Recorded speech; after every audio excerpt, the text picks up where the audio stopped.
are your voice. But we can only be effective if you use your voice. Your voice. This is the voice of freedom. We will not hide from the truth. We will ask the hard questions until we are sure we have the truth. Welcome to the Voice of Freedom, where your voice will never be silenced. Well, good evening, ladies and gentlemen. Welcome to the show. We're going to try something here tonight. I don't know whether it's going to work or not. Let's see what's going to happen. Welcome to the show, Dave Guru. Hello.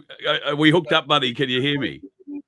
I think we are, Carl. We're going to have to talk to the viewers about what they can hear and what's going on. So I'll go to my comments, but Carl's intro is rolling. I think we had the timing out there a little bit, Carl. Folks, what we're trying to do here is stream through a couple of channels or through a couple of streams out to our respective channels. Okay, so Carl, if we went to my studio and we put stuff out, it's going to my viewers without Carl's, viewers. So what we've tried to do is integrate both here. We don't know how we're going to go, okay, but we're giving a little bit. There's talk over each other now. Okay, we're going to give it a go. So I'm in. You've got to bring Kazza in, I think, Carl, on your end. I just bring her in as she gets up and walks away. Welcome to Kaz's living room. Okay. That's it. That's all right. Right. So we've got great feedback off her speakers, but no microphone. Yeah. So I just did a test back on Facebook, and there's no repeat. Oh, great. Okay, so we're dealing with the repeat. Okay, there's part success, folks. Well done, guys. Well done. How's it going on my channel? Are you guys getting bad audio? Is it repeating on you? Because that's what we've been dealing with, this endless audio loop. River Table, how you going, brother? Good to see you on, mate. I'm hoping things go well with you. Everything's here. Here is all. Jackie's cool. She can hear us. Melissa's there. She can hear us. Yay, great. We seem to be working in all planes. Well, I don't know if this is the first or not. Dave, tell people the name of your channel. So my channel that we're on at the moment, folks, is Guru, the Aussie Insider, Mel, or Kanga Guru. Sorry, Kanga Guru. Right. So I'm on Kanga Guru on Facebook, and my YouTube channel is Bob Dan. We got people on there, and I'm on another Facebook channel, a back channel here that we're going out to as well. A new one we had to make. Another new one you had to make, you mean? Yeah, because I just keep getting hammered with them, mate. So that's, but the idea here, is to see, and it's not too bad. Kaz is a little bit echoey I've got here. But you can hear me at least. Yeah, we can hear you. No, things are cool. Okay, so let's see how we can hold this. It seems okay. We might be able to bring clips in at the moment, but we've got plenty in our heads and plenty to talk about, people. So let's No, I've already figured that. Okay. So, all right. So, guys, let's bring this one in. The one in my studio? Okay.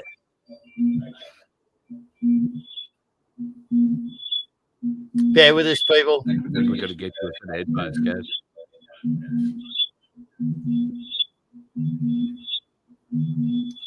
It's only us putting up with the feedback, Carl. Oh, is it? Yeah.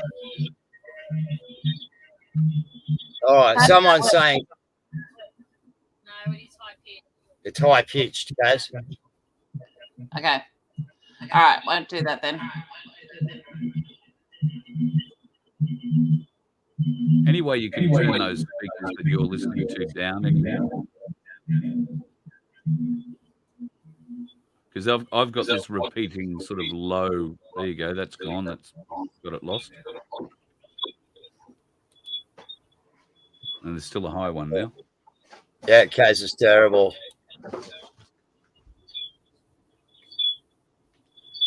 Yeah, they're getting Kaz. It's Kaz's feedback. Everyone's saying on here. Oh, she's found her headphones.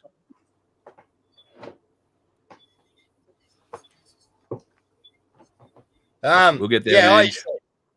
They've seen better production quality in episodes of Mr. Squiggle. Yeah, but Mr. Squiggle couldn't fucking actually transmit from his rocket and the moon at the same time. And me and Carl are fucking succeeding in doing that at the moment.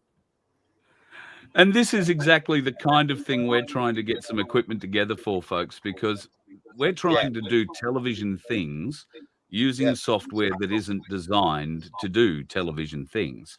Like to be able to bring in, it's all well and good to say, you've got a Zoom conversation and all that kind of thing happening, but we're doing things sort of on a different level using a different kind of software, and we're pushing it to its limits at times. So I'm not sure if this is actually the first, linking of two channels in a simulcast, if you like, because we're currently on one of my Facebook channels, two of my YouTube channels.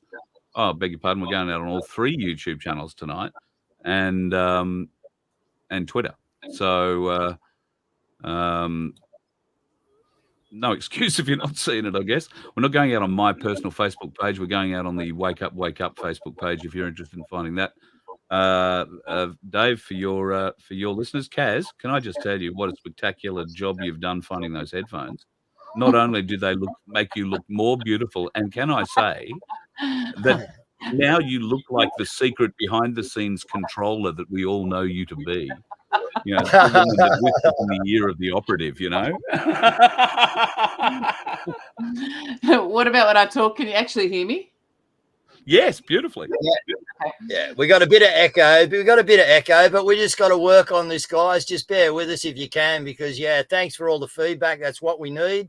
Okay, but we're just going to try and see if we can we want to expand this thing, guys, and this is what me and Carl we've got some stuff coming up, and we're going to be trying to work together in different locations and get feeds out. And now probably early next week, we can let you know that, Carl's going to be down here, and we're hopefully going to do a live stream from down in the basin down here. And we're going to do, one from Carl will be doing one from Sydney and a few other places. So we're starting to get this thing on the road, guys. And what we're trying to do here is work out how we're going to do this. Okay. With, limited gear, but some knowledge, and limited finances, limited everything, except we've got Kazza.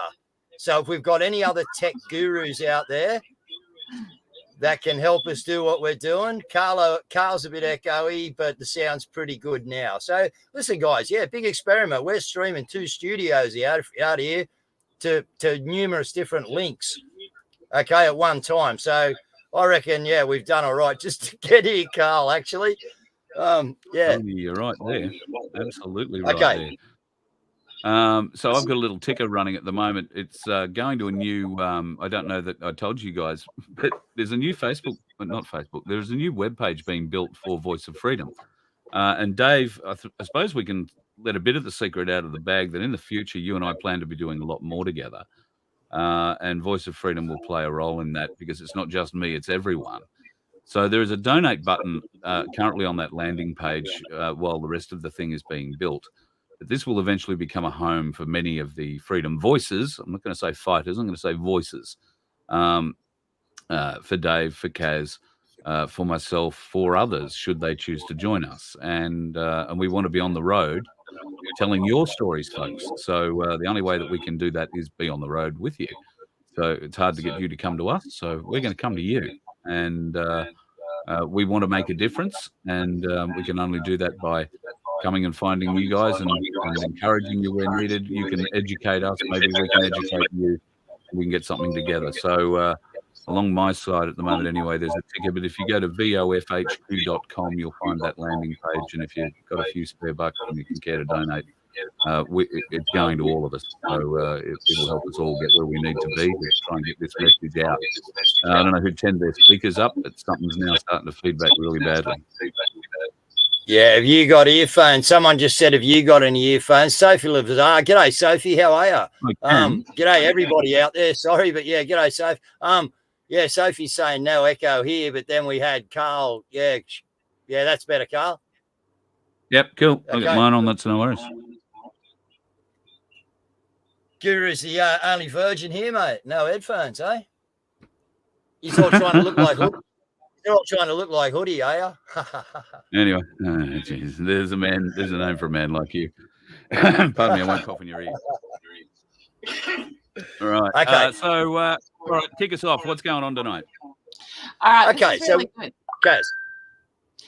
Just pull that screen in there, Carl, and let me know when you've got it up. Oh, I beg your pardon. Okay, folks, going to share a screen. Yep, it's all up, Kaz. All right, so this is compliments of one of the Anons. They've done a handle is Bad Kitty. Anyway, so Bad Kitty has actually done a thread on all of the resignations. So we have Kaya Kallas, who was the MP or the PM of Estonia. She's resigned. Okay. This is just in the last couple of days. Now, the Italian PM, Mario Draghi, he has resigned. And he used to be the previous president of the European Central Bank. Sri Lankan president, Gotabaya Rajapaksa, he has fled and he's in exile. And hasn't that's the president, hasn't the prime minister also resigned now and the cabinet? Yeah, I believe so. Yeah. Okay, so we've had Boris Johnson, of course. And the cabinet gone. Mm-hmm. Now we've got Belgian foreign minister and deputy PM Sophie Williams. She's resigned. Argentinian economy minister Martin Guzman, he's resigned. And of course, this week we've also have Shinzo Abe. He has supposedly been shot and killed. Permanently resigned. Retired. Yeah, retired at the moment. So that is just what's happened this week. Okay, so we pull that out. I think we've done good there. I think I've got mine out and Carl's maybe got his out of the studio and we should be back to where we were, folks. So I think we're going all right here. I shared that in through my studio as well as yours there, Carl. So both viewers were seeing the same thing there. So, okay, folks, listen, we're in a really good spot. Okay, what we got to do is somehow or other, all of us people out there, we got to start waking people up, okay, because the world's waking up, the world's pushing back, the world's making big changes, and sorry, but we're just we're still waiting for the wave to come. You know, we need to get this this momentum, and we need to start paddling into a big set, guys and girls, okay, and taking off with some momentum. Okay, so we've got to do that here in Australia because now is the time. All right, and you know, we look, everything that I'm seeing, and I'll go out and say this is my opinion only, but everything I'm seeing right from the mainstream news and that, when I have a little check-in and that, you see your clips on Instagram and Twitter and that, is saying that they are pushing. They're saying in 2 weeks we're going to have millions of cases in the country. Their August lockdown is looking really good, folks, okay? It's looking really good. Yep. Okay, now some of us are going to tell you that August lockdown is going to be a good thing. Okay, we think. Okay, and when we come out of that August lockdown, we might be just coming out to a little bit of chaos, but some organised chaos. Okay. Yeah. So, folks, things are happening around the world. So, Carl, what's your view on that? And what do you think's going down? And what do you think? Where are we? When are we going to friggin' wake up? Well, I think there are new things being shown to us every day about waking up. You've just got to look to find them. In the mainstream media, you're being shown things every day. You were shown there were fires in Rome on the weekend. You weren't shown, or you were shown, but weren't really told they were in the Vatican and deep in the Vatican, in places that, you know, most of the people never get to go and see. There have been all these resignations around the place. There's been talk that Boris Johnson and his parliament resigning, essentially, or his cabinet resigning, essentially, is the beginning of London Bridge, because the parliament, if you like, is the foundation. The cabinet and the prime minister are the head of that foundation, or the top of that foundation. It has crumbled. The party doesn't seem to be doing a great job of finding a new leader. It seems to be crumbling as well. So London Bridge could be crumbling, at least in a foundational sense at the moment, with the announcement of maybe the Queen's death in the not too distant future. I think that's half on the cards.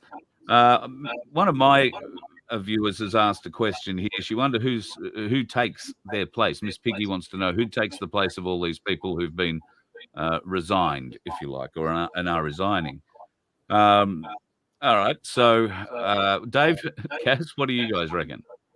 Kaz, come in first there, Kaz, and I'll go after you.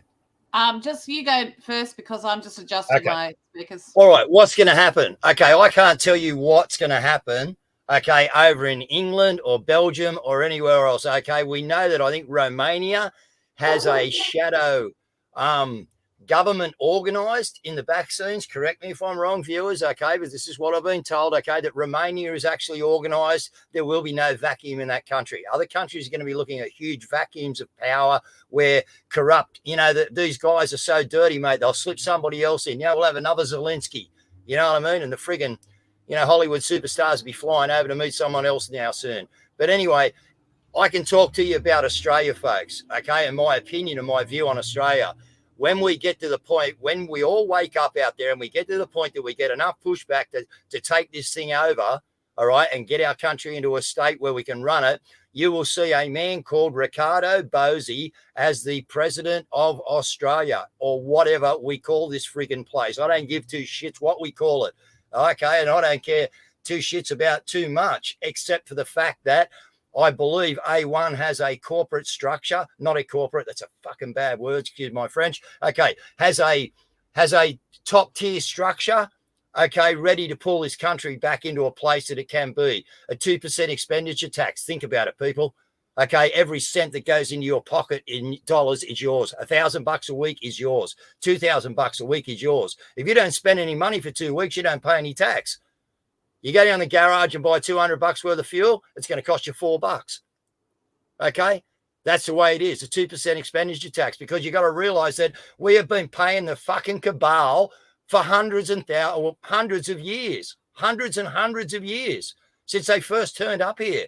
Right? America's been in chaos since 1776.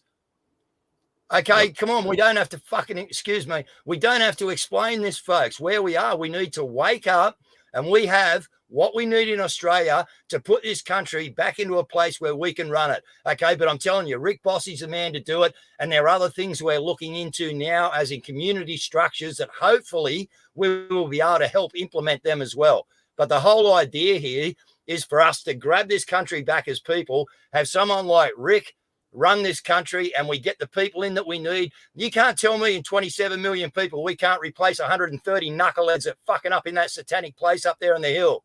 You're kidding me. I know Kazza could do the job of one of them, probably three of them. Okay, for a start.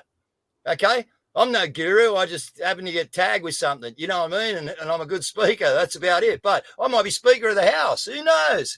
I'm a good speaker. Well, okay, use my talents, but I don't care if I'm nowhere. I don't care if I'm sailing on my boat. What we need is a country taken back by its own people, and Ricardo and that A1 put into place so we can get this place back to somewhere we can live and have a decent life. That's it. Simple as that, folks. That's my bottom line opinion on Australia. A lot of people want to know when. Well, things are happening so quickly at the moment. There is a lot of interesting stuff that's going on in the background that looks like nothing to anybody else. But when you view them holistically, think of us all like little bits of a jigsaw puzzle. Each of us are a little piece in the puzzle. And Dave's piece and my piece and Kaz's piece has been found. I don't know, Dave, it's got to be your speakers feeding back now, mate, because I'm just going mad with what you're saying. So we're all these little pieces. And then when I go out and do these Bosie interviews on a Tuesday night, all the people that turn up to those and all the people that are watching are other little pieces. And together we're finding each other. So the 100-odd people, thanks, Dave, the 100-odd people the other night in Bundaberg now know that when they see each other in the street, they've got something in common. And I've got to say, very impressed with the strength of the movement in Bundaberg. There is sign writing on people's houses, out the front of on their fences, particularly on the properties leading into and out of town. Was really pleased to see so many people standing up for the jab or against the jab, and speaking truth about the pandemic was great. And I was very encouraged to meet quite a lot of them the other night too. So thank you, Bundaberg. It was a wonderful evening. And we're going to Ipswich next Tuesday night. So look forward to meeting the people from out west of Brisbane. It'll be very cool. So Very cool. Can you guys hear me? Yes, Kaz, beautifully. Oh, Yep. I fixed it. Oh gosh, I'm smart. I'll tell you what I did in a minute when I get off, and you guys can do the same. Yeah. So look, that's the whole thing. Is what we're looking at. Is we're looking at the rebirth of the nation. So the extent of the fraud is such that what they've done is Queen Victoria gave us 1% partnership. We're at a nearly $2 trillion economy. So 27 million divided into that. Well, that makes it our net value worth. Okay, our worth huge. Okay, our individual personal wealth huge. That's why they had to steal it from us. So then we've got the case of so not only did they steal the country, okay, and our right as sovereign beings to actually be financially to have a financial interest in this country. Okay, then on top of that, what they've done is they've perpetrated the birth certificate fraud upon us, whereby they've made us into slaves. Then they've invested on the stock exchange, and some of us are worth billions of dollars, and you didn't even know it. Up to $6 billion. Then they've stolen that. How many people? I'd love to know in the chat. How many people are aware of hypothecation? Do you know what hypothecation is? Dave, you do. Kaz, you know what hypothecation is? No. All right, let me just scroll down to my Dave. You're feeding back again to buggery. Can't see too many in my chat saying they know what hypothecation is. Hypothecation is how the elite make their money. So you're talking about the short-term and long-term money markets there, Kaz, and how they roll. You know how somebody writes you a check and the bank used to say, "Oh, you can't cash that for 7 days. We'll give you the piece of paper now. You can hand it over to us, but we're not going to actually put the money in your account for 7 days."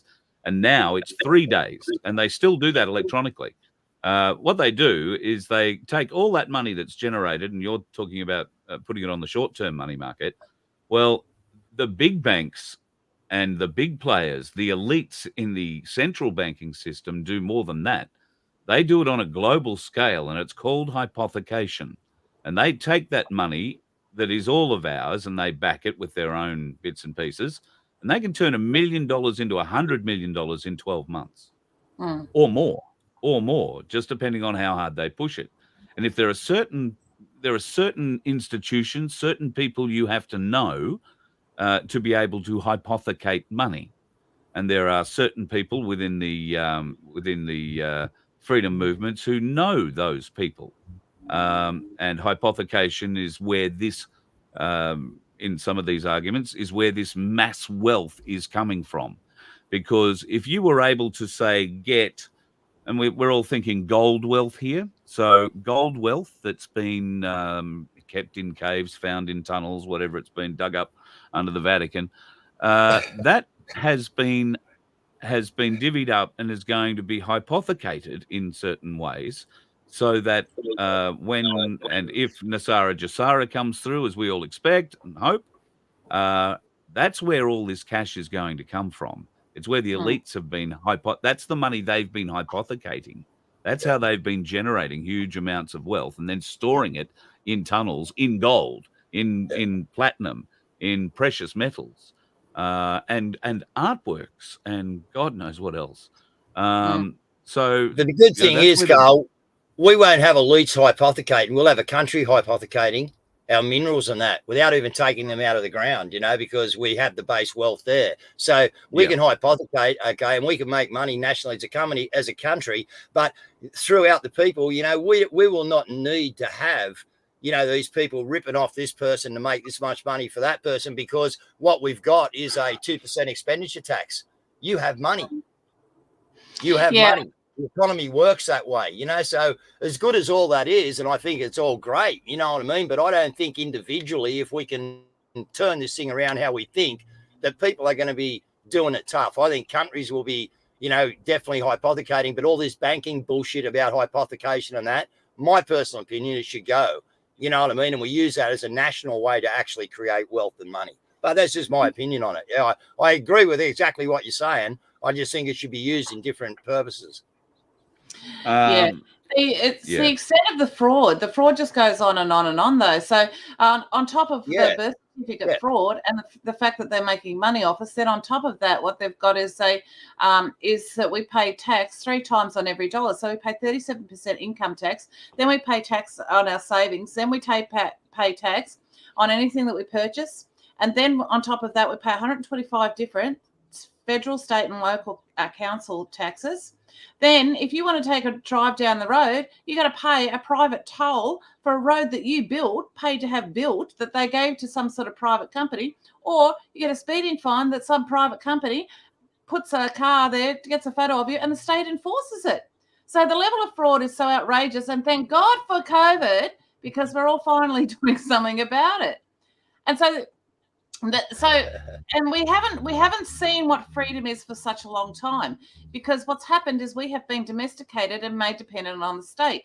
So we're very dependent. Most of us are dependent in some way, shape, or form on the government. And then what happens is the government are trained, our politicians are trained when they are answering questions to do neuro-linguistic programming so that they're warm and treating you, speaking to you like a parent speaks to their children. And this is what's coming through the TV, and this is why we have been domesticated and basically we've been made dependent upon our government. What we have to do is we have to understand how badly people had to fight for freedom over the years and how rare it is.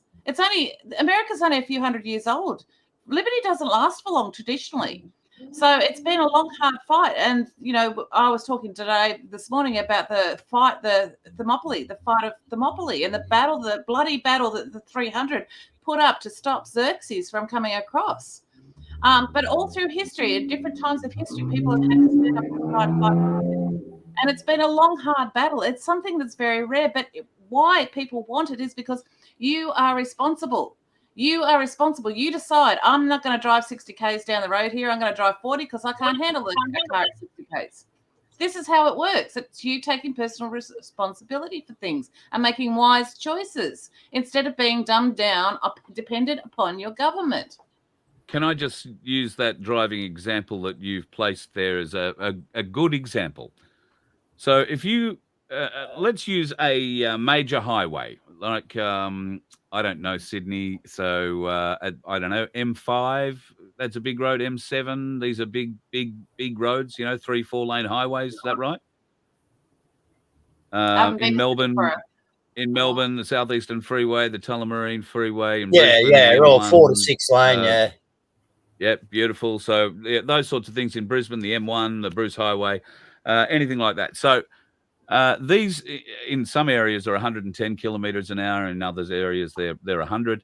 If you don't feel confident driving on a heavy trafficked freeway at 100 kilometers an hour, there is a left lane. And the safest you can safely travel in that left lane is 80 kilometers an hour. Now, that's the safest speed you can travel. Anything less, you are a speed hump and a danger. So if you are not capable of driving at 80 kilometers an hour or faster on a big main road like that, then you need to be figuring alternate routes to get to your destination on roads that you're more comfortable driving at speeds you're more comfortable at driving. And that becomes personal responsibility, because at 110 kilometers an hour, coming across a person who may not have working tail lights, who might have one tail light working at night, it might be wet, it might be whatever. One person who feels much more confident traveling at 110 kilometers an hour in the left lane because they're getting off at the next exit comes up on a car doing 60 in that same lane, the decision time on what's going to happen decreases rapidly, and the chance of an accident increases rapidly. And that's why we have so many accidents on the road. We have a lot of unconfident drivers driving at speeds they're not confident at driving, and then they pull over and become speed humps in certain areas. So this is personal responsibility.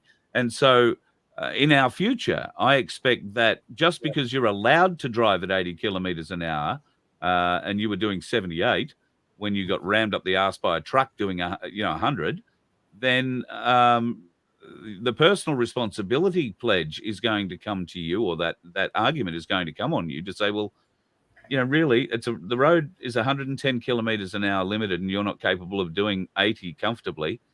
Should you really have been on it? You should have made that decision. You are really liable for the accident. So, it's personal responsibility is a thing. Yep. Yeah, it's going to be a change of mindset that we have to go through the educated process, but it's far better than being a slave, and that's what we've been. But the problem, how we got into this position, is because everybody didn't want to die. If somebody dies, oh no, we have to bring in this law to stop this. Oh no, and like a lot of the laws that we've got, I can see they're totally justified. But here's the situation: is that we have to go back and really have a look at them and go, is this pro-liberty or is this not pro-liberty?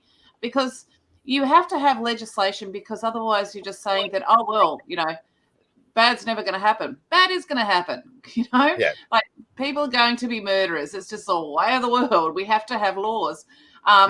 People are going to die, but it's this cringe factor for death, and we have to push past it and go, well, all right, some people are going to die. They're going to make bad choices, but, that's their freedom of choice to be able to do that. You need to be able to respect that. I'm just getting a few questions through here. They're quite good ones, and then there's Ken Loy, but that's a whole other story. Ken Loy, brought to you by the government. Yeah. No, Ken's got an idea. Ken's got an idea, and I've looked at part of his idea. I don't have to look too far. It's not an idea. Point 2 in his list of the idea is lawful rebellion under Magna Carta. So he has no understanding of Magna Carta at all, because if you use the word rebellion and Magna Carta in the same sentence, you're well up the wrong path, because neither Magna Carta uses the word rebellion or revolution, and therein lies a secret. So Ken, instead of, I suggested you go back and watch lesson 9 of Magna Carta, our lesson series on my channel None2K. I'd go back and start at lesson number 1, mate, and work your way through from there. There you go.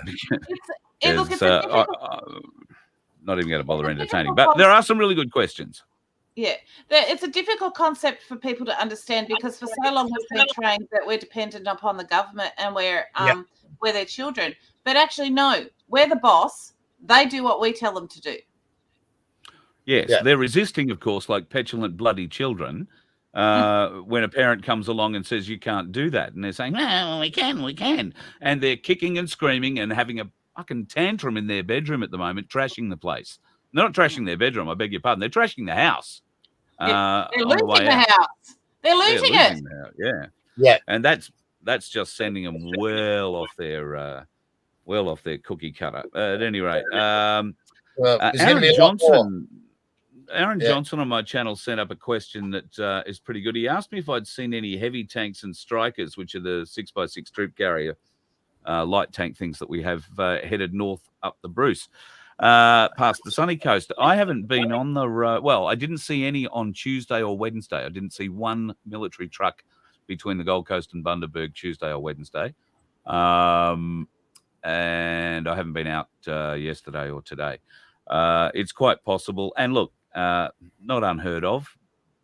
They'll be coming from Enoggera, and they'll be heading up to Shoalwater Bay for exercises. But we've obviously heard that there are quite a number of troops up at Shoalwater Bay camped out there.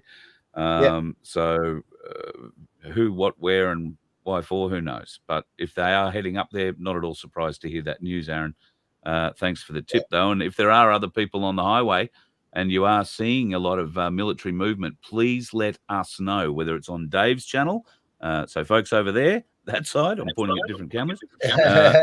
At that side, you look after Davo, and you can let me know, and we'll go from there. And if anyone's got brothers or sisters, if anyone's got brothers or sisters that are in the forces, be careful about quietly, on the quiet. Yeah, they are. It's not real quiet, but on the quiet, it'd be good to know. Yeah, you're right. Yeah, well, I've All right. got It would be contacts really good at to a know. family level and yeah, I wouldn't put him in that position. It's just different. Jinder Lee put something else up on my Yeah. chat, which I had not really recognised until I saw it. Bruce Spence was Gus the Snail on Mr. Squiggle. So, do you remember Gus the Snail? Yeah. Because I'm going. Okay. I have a vague memory of Gus the Snail. I was much more a steam shovel kind of guy. Hurry up! But Gus the Snail. Anyway, I was interested in Bruce Spence because there is some very interesting tales about Bruce Spence that we won't go into on my YouTube channels at the moment, but we will go into it on Project Matilda one night. We There is a will. lot of We interesting certainly will. evidence about Bruce Spence, And another which thing, really hey, disappoints let's just me. give that a blast. Let's give that a blast for a minute, Carl. Right, everybody, Project Matilda. All right. Now, I've also got another guy, a freedom fighter, who has got some really hot information, all right, on certain people, and he wants to start disclosing it. And I'm going to talk to Carl about it because he's going to need to pick a night a week. You know what I mean? Where, yeah, so he's looking at getting this information out, but he can't do it on these normal channels. All right. It's just going to get banged for it. So, you know, there is someone else I've been talking to that wants to get up and just run it on Project Matilda. So, again, we're asking you all to go out there, get registered so that we have this platform where as we get nailed, folks, we got somewhere in the back, you know what I mean? And we all go and meet over there and we do our shows there. Eventually, we're going to turn over there, okay, because it's an Australian server. It's a private server. We're uncensored. And that's what we want to do is back up the Australian people, you know what I mean, and the Australian business. So that's where me and Carl are heading to. And that's where, you know, we need to get you over to. Get over there, get registered, friend us all, friend everybody in there, okay, and start it going. So we've got this platform where we can tell you what we can't tell you on here. Because, folks, you know, we can tell you heaps more, but if we mention it on here, I'm telling you, man, we're gone. You know, we haven't got a channel to talk to you on. But I'd love to give you a bit more intel on what's going on and what we think is happening. You know what I mean? As much as we can say. But, yeah, you can't do it here. And that's why, you know, I get a lot of people hanging around after the live show that I'm doing because I throw a few things up on the screen that I can't throw up during the show, and it gives them something to go, oh, wow, because one of the things that I throw up is the list now that's a couple of, 18 months old, I'd reckon, of those that have been arrested and executed. And it's only the first 4 pages, which gets us like down to about D in the alphabet, I think. D or maybe E. Oh, no, I beg your pardon. No, Tom Hanks is on it, so it must get further down than that. So they're amazed. I get people lining up wanting to take photos of the thing off the screens and everything. So and I've seen photos of prison barges in LA port, okay? So, yeah. You know, so there is a bit of stuff going. You know, look, we know there's stuff going on, folks. It's just, yeah, everyone wants it to be over. I've seen video of prison barges in the Hudson River, video of prison barges in the Hudson River, and video of prison barges off Florida. So I don't know Florida, but there is obviously a large cruise industry out of there. There's got to be a lot of deep water portage around there somewhere, or anchorages. So they not far from Cuba. Yeah, so they'll be anchored off the coast, but they won't be tied up alongside in Florida. They'll be anchored off the coast. And, easy to transport people to Cuba from by helicopter, I guess, if they really had to. So there's one, folks. Get on the Marine app and see if you can find any boats out there that are actually there, police barges. Okay, because they're out there. I've seen the photos. I've seen the videos of them. Yeah. Yeah, absolutely. Thank you, Brett Leonard. Thanks for your sticker, mate. Really appreciate that. It'll go to helping us buy a bit of equipment and hopefully getting us on the road, because if we could tell more people, you know, some of the things that we know. And I mean, I had a lady come up to me at the Gold Coast and sort of had me direct her to the Frazzle Drip video. Wow. I counseled her strongly. Jesus, Dave, I don't know. You live beside a racetrack and you're on a boat. I mean, it's unreal, mate. Yeah, and doing this, I'm just wondering which one do I mute? You know, I've got more frigging channels. Like, we've worked it out, guys. We've got it pretty good now, okay? We've all played with our end of the controls, and I think we've got a pretty good stream going out, actually. This is not bad. We've killed all the bugs. It took us a little while, but we've killed them all. But yeah, Carl. Okay, so look, here's one from my side, Carl. Guru and Carlos Kaz. What's your take on foot and mouth? Do you think Victoria may tie this with the amended legislation they put through? Look, folks, it's all scaremongering. Okay, will they bring in foot and mouth? Of course they will, whether we've got it or not. They're going to tell you we've got it. They're going to foam up the mouths of a couple of fucking cows, excuse me, and they're going to put it out on the fucking news, all right? And they're going to tell you we got foot and mouth. It's how they play the game. Whether we got foot and mouth doesn't matter. It's the fear factor of that we're gonna have foot and mouth, and it's another, as they slowly cut down this food chain, it's another thing to blame. Oh, well, the foot and mouth, took the cows out, we're lucky, very lucky we're spraying chicken pox. We saved the chickens. Oh, mate, it's just unreal. It's unreal. So look, we just keep pressing forward, folks. We're there. Okay, I'd love to put a time on it, but you can't. Okay, but I really feel that we're going to see an August lockdown, and they're gearing it up on their side, and I think the white hats or whatever you want to call them, us people, we're gearing it up on our side, and we're getting ready for the big showdown. And the world's lit the fuse. Europe's lit the fuse with a few other people, India, Sri Lanka. Okay, and the bomb's got to go off over here, folks. Okay, we got to get a touch on that fuse and get going. Yep, couldn't agree more, Dave. Just want to say, one of my guys, freely speaking, says, Dave, you look like you ought to be holding a beer, mate. We don't mind you sipping a cold one. So I'm the only non-drinking. Tell you the truth, Blake, the only non-drinking concreter in the Illawarra. Okay, and that's just for the simple fact I got my son on my own, right, before I met Mel and that. My son's 23 now, but I got him on my own, and I realised that I couldn't continue to party, Carl, while I had this 2.5-year-old boy, and my mum was helping me look after him, get him to school while I worked, and then I tried to party on the weekends, and it just didn't feel right to me. So I gave up drinking 23 years ago to look after him and never went back. So, that's just my personal, I got no problem with alcohol. I've drunk it a few times since, but it just doesn't interest me. Yeah. I'm the same way. But I'm pretty relaxed. Sorry. We got the stream going. So, I'm pretty relaxed, buddy. Thank you. You have the beer for me. Have a Jack Daniels. Have whatever you want, okay? But, I reckon celebrate that we've knocked a stream together here, folks, and we've done pretty well. Absolutely. Carl, do you want to bring the screen in? Because this is on they're also like another thing that they're doing here. I'll just play this and see how it goes. It's definitely quiet.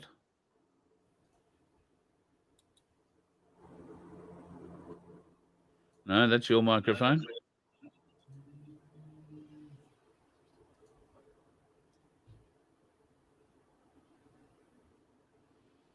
No, some pretty pictures of a bee.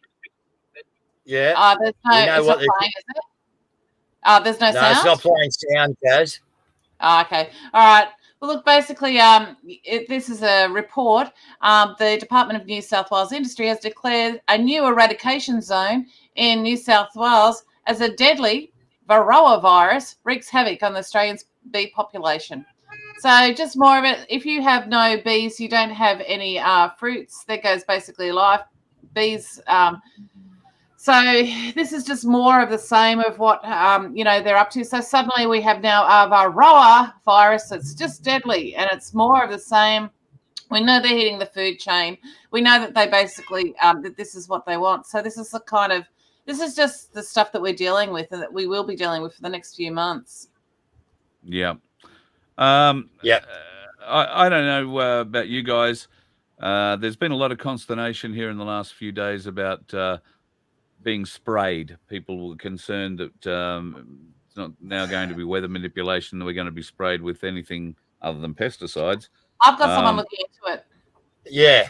We broke it on the show the other night, Carl. So let Kazza explain what we've found out, and then we'll go from there because we've got to vet it, mate.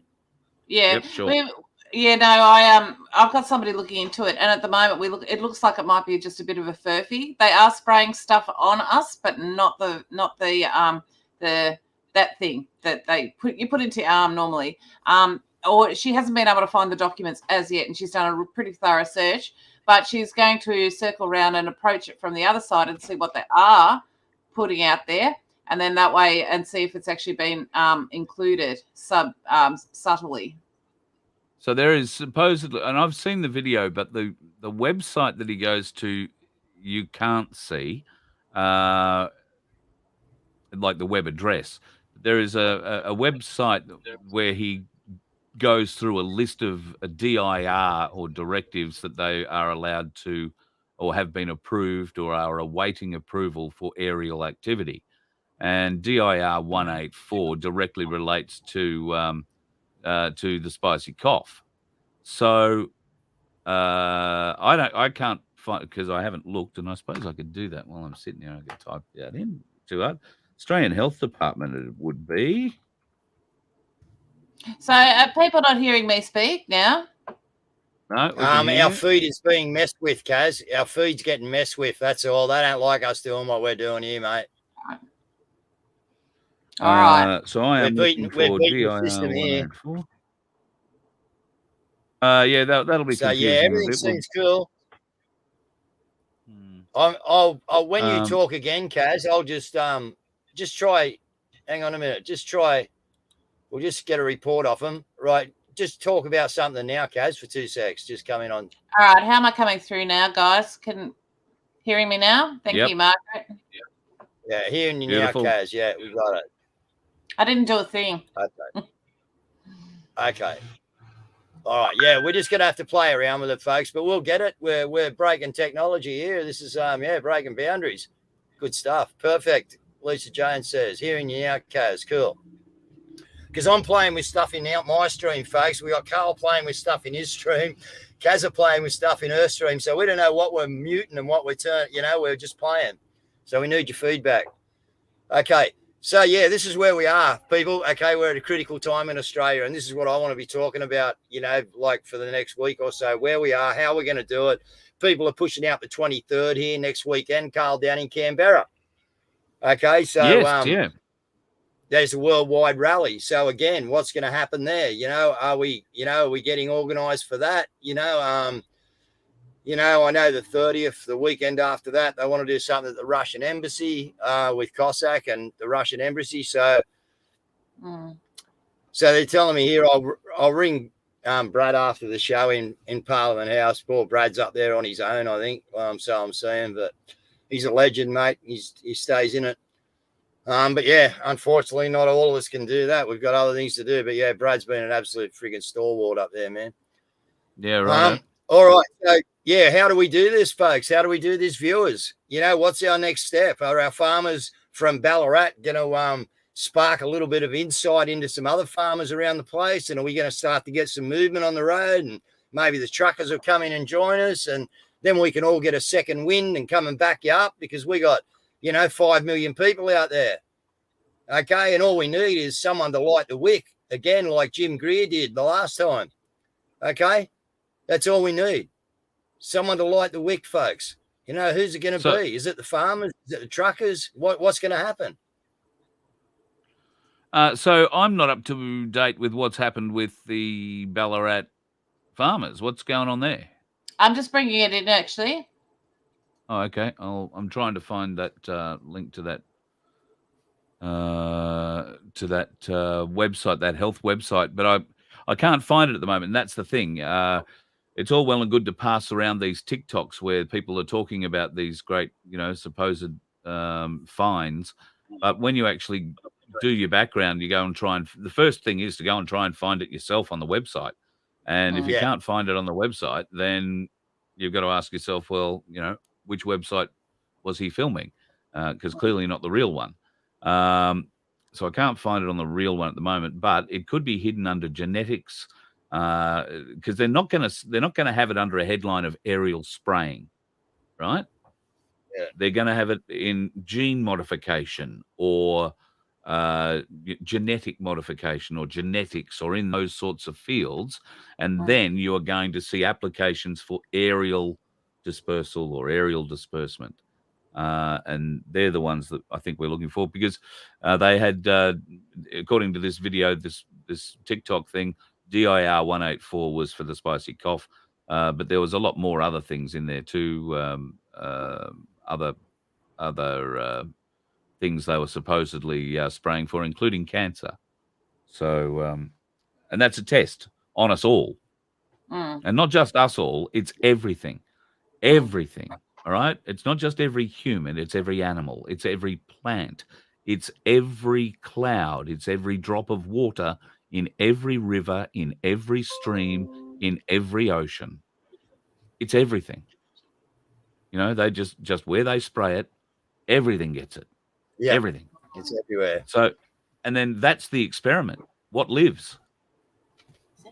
You know, and if it lives, how badly? How is it maimed? Maybe nothing. You know, maybe there is no bad result in a lot of cases. Let's pray. But we certainly know in some cases there's going to be a bad result. Yeah, I certainly know personally, mate, from watching the effects of them, Carl. I know they're doing something, mate. So we just got to work out what it is and find out who we got to attack. But we can't go attacking the wrong people. They love us doing that. They love us being wrong. Yeah. Okay, but fortunately, I'll tell you, Carl, and let's blow our trumpet here, Kazza. I'll blow mine first. I've never been wrong, Carl. I might have been down on times and stuff, but everything I've ever predicted in the 2.5 years or so that I've been doing this, mate, has come right. And ever since Kazza's been on here with me is also, there's nothing that us conspiracy realists, okay, have really come out with when we thoroughly researched it and we know where the track is leading, that we've come out with that hasn't been right. You know what I mean? Nothing at all. It's incredible. You know, and I feel good about it. And if we have been and we've something's got past us, mate, first one on the show the next night to go, we got it wrong. Okay, this happened. But I mean, you know, and if you take that statement back to what we've been telling you is going to happen here, folks, get ready, man. Where are we? All right, we can stop the pain now. But unfortunately, you people haven't, or not you people watching, sorry, but the people out there outside of our vacuum chamber have not gone through enough pain yet, like we were talking about the other night.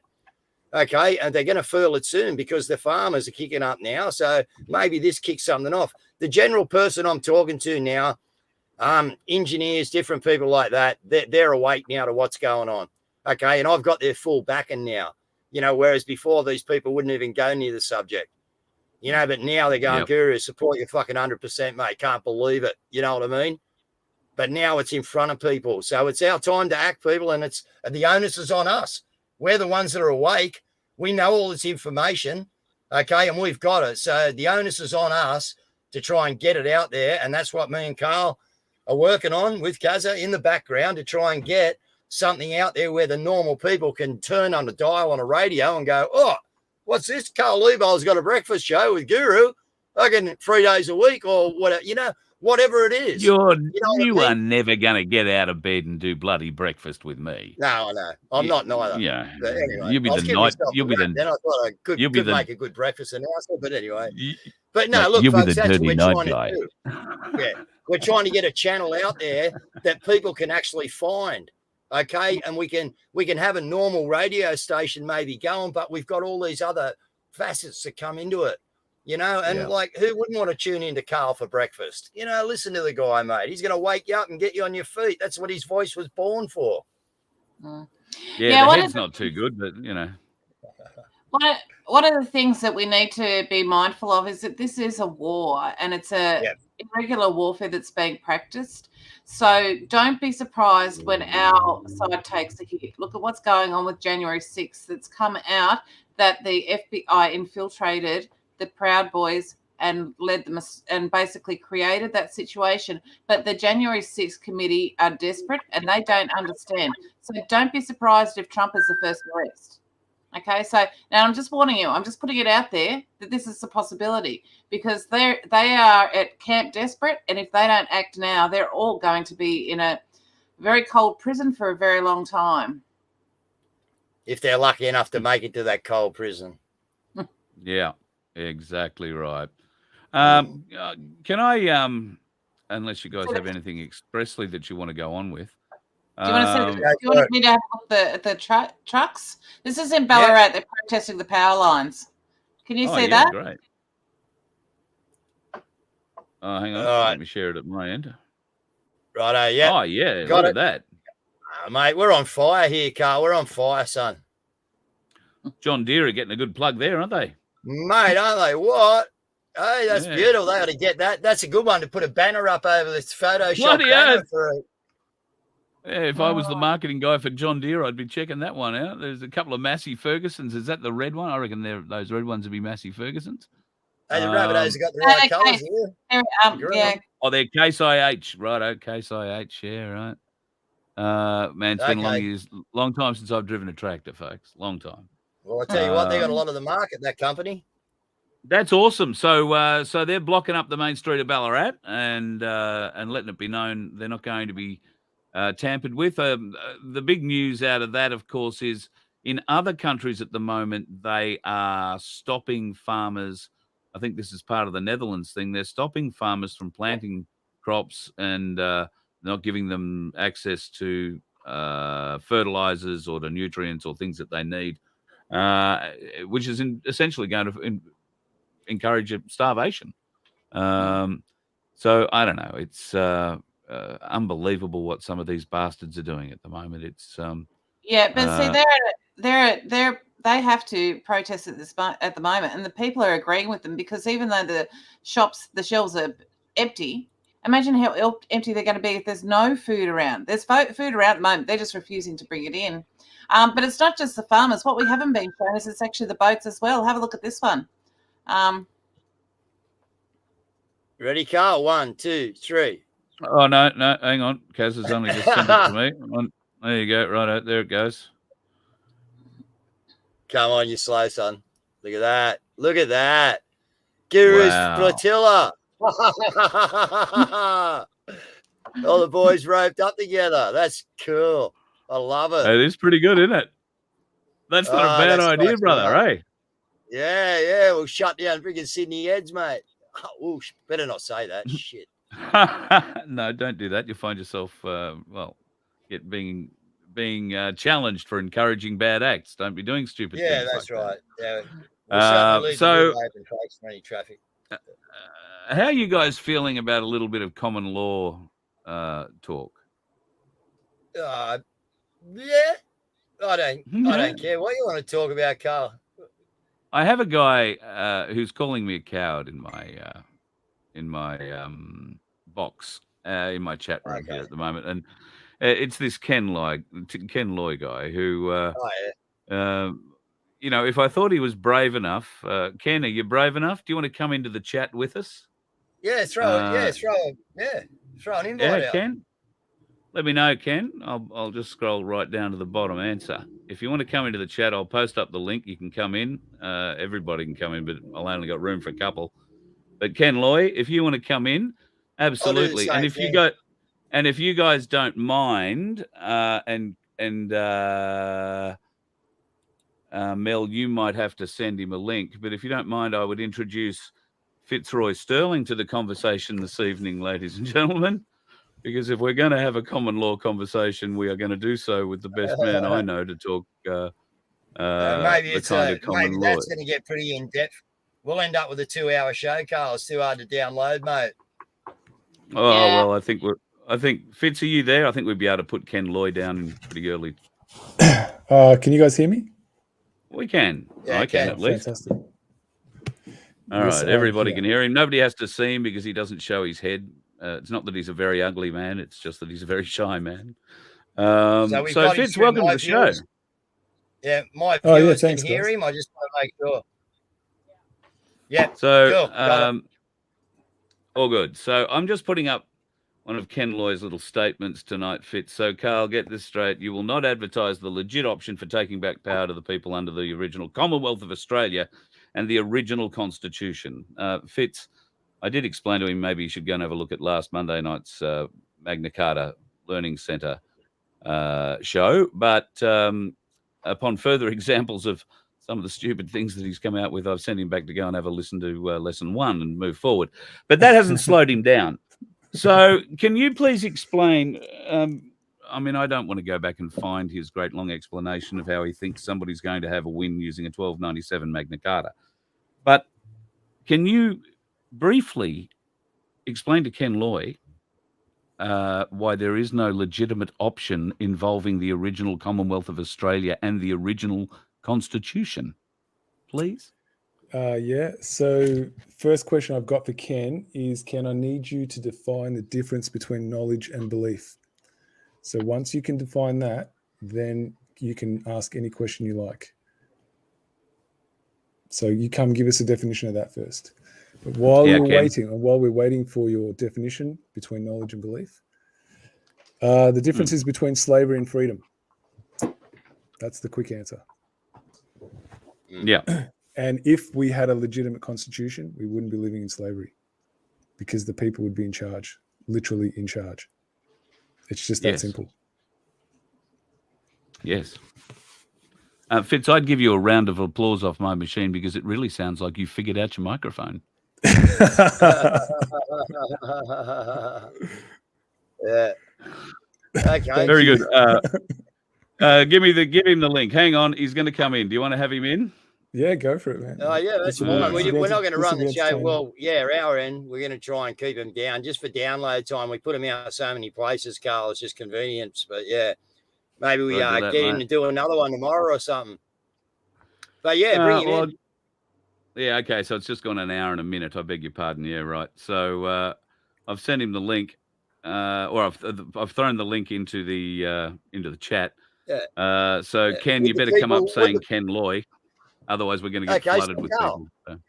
Carl, I haven't done a 15 Magna Carta yet. Okay, so there you go. I haven't done one of them for my people. We've done a lot of other things. We've let everybody on here with their common law, their everything else. So, maybe that's something we could look at is get Fitz on, and I'll do one on my. Maybe we can do a double stream like this to both our people.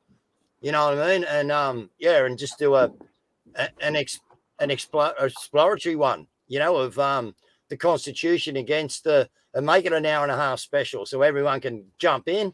We've got this worked out now, this link, we can feed to both lots. And I think, I haven't done that yet. So the 12:15 is yet to be covered by my channel. All right. Well, I'm sure we can line up something for you, Fitz. I'm sure we can do that. Yeah. Yeah. So far, I don't know if Ken Loy is coming on because the only person I've had try and join the show so far is someone called Your God. Okay. I can tell you, Your God, go back, get out, change your name to Ken Loy. You've got a much higher chance of getting on. All right. Well, you listen, don't have an account. You don't need an account, Ken. Just click on the bloody link, you goose. Stop making excuses. Click on the fucking link. All right? More excuses in the deep state. Bloody excuse factory. God, we're going to kill you when you get on here, mate. You're going to be so embarrassed, I can tell you. But anyway, it's nice entertainment. No, it's nice entertainment for the three of us and the 500 people watching my channel at the moment. I don't know how many are watching yours, but Yeah, our numbers you wouldn't know, mate. You couldn't tell, Carl. So listen, why don't you keep Sterling in that studio? And we'll knock this off, all right? But we might, we can just come out. Everyone will know when we go live. Yeah, mate, just put out a thing, And, and you're welcome to come back. In fact, you haven't logged in already, have you? I've got Guru's left testicle has just joined me. Unreal, mate. Everybody but Ken Loy. Anyway, sorry, Ken. You can't. I don't know. You can't figure out the link, Ken. I don't know. Just copy and paste it, stick it in any browser you like, mate. It'll work. But if that's too hard for you, then no wonder you're following what you're doing. Oh, PR guys come in for a bit of a chat. Well, if you guys want to go, you guys go, and you've got the link. You can always come back and join me. You don't have to start another show. So people can just come over to Nancy K. I'm okay. My dog's having a dog attack. You know how cats have cat attacks? Yeah, my dog's carrying on. Zoomies. Okay, so, hey, guys, hang on a minute. Let me have it. Righto. So what we're going to do is I'm going to exit out of this live broadcast, and Kazza will exit out of yours, Carl, and you'll be there, and then Kazza can get off, do the downloads, do the stuff, and I can come back into your stream for your key. Yeah. The same key that I sent you before should work. So you should just be able to click on it and you'll come back. Go, Kaz, or what? Yeah? Yep, that's good. And then our show's got cut to the hour, and you've got the long version, Carl, from your studio. Yeah. We can just run it from here, and I'll download the whole lot and put it up at Project Matilda a bit later. It's all cool. No, we're Or killing this. we'll just see what happens. All right, so we're going to close the first dual stream lives that have ever been done, I think, on StreamYard and Facebook and YouTube, because I don't think anyone else has done what we've just succeeded in doing here, guys. This is big stuff. So I'm gonna end my broadcast, and I'll see you back in here, Carl. Okay, Kaz, you want to say good night? All right, bye. See you guys. Nighty, Kaz, thank you. What a legend she is, and departed the building she has.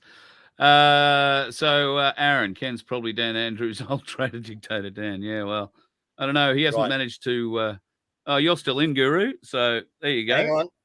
Hang on, because I got that's how many computers we got running. You can close down one. Yeah, you can close down one stream and still be live here. So that works well. At least we hope it does work well. We're getting there. So, look, folks, it doesn't look like Ken. Oh, Dan Andrews.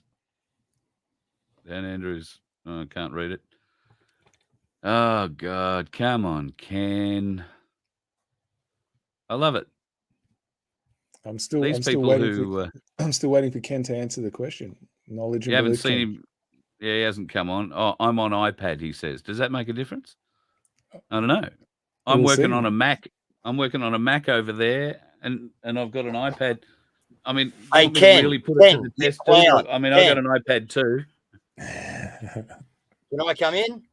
Ken, you are a friggin' clown. We are running multiple computers here, right, between 3 different fucking locations in fucking Queensland and New South Wales. We have worked out how to studio mix them, 3 friggin' amateurs, and you can't find a link to come to a stream? Come on, buddy. Give me a break. Plenty of great arguments. Good luck. Good luck processing that argument you reckon you're going to go well with, mate. If you can't even join the friggin' stream. Oh, hang on, Ken here. Well, hang on. It says Ken Lloyd probably. So let's go. Fingers crossed. Hey, Guru, define expenditure. Come on, define it. What is expenditure? Expenditure? Define it. What is expenditure do you want to tax? Anything. Hang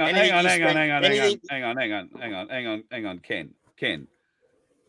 Let's go back to the whole reason you got on here to begin with. Let's not just get on and start attacking the Guru. Let's go back to the stupidity you began your whole conversation in this evening with. Tell us your great idea and how everybody is going to win following it. Please, the floor is open to you. And why don't you get really brave and turn your iPad camera on, mate? Let us see you.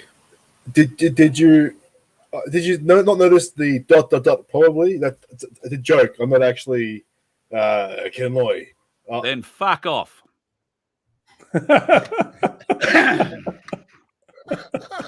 Sorry about that, folks. So I'm not into the joke. I want to talk to Ken Loy tonight. I'm happy to have anybody else in, but Ken Loy, come in. All right? Come in. Seriously, come in. I mean, I'm not interested. If we want to have a play around night, I'm happy to have people asking questions. But right now, Ken Loy, come in. Not Ken Loy, probably. So who was not that? Ken Loy, maybe. Oh, I don't know. Some got Ken Loy, probably that was. So probably not. Anyway, you just need to watch one of Ricardo's live streams, and you work out how the 2% expenditure tax, and it's been vetted, and being looked into by other people, and it actually works. Yep. So how good would that be to keep $98 of? Well, you're keeping all your money. If you spend no money if I sail on my boat for a month and I don't spend any money, but I've got guys working and I'm collecting money, guess what? It doesn't cost me anything. If I come in Kinder Port and buy some diesel, well, I'm going to pay $2 in every 100 when I buy my diesel. Fair call. Yep. I reckon it's brilliant, mate. And you and me we know the inside of it, Carl. It's a goer. Yep. Absolutely. Hang on. I got now the real Ken Loy. So it says. Guru, you're gutless, grifting. Oh, Jesus. Yeah, right. All right.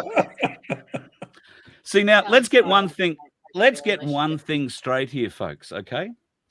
I've spent 40 years answering radio station phone calls from prize pigs looking to win prizes from me or to get on the radio and try and sneak fuck into it somewhere so that you could hear yourself on the radio say fuck. And how funny that'd be.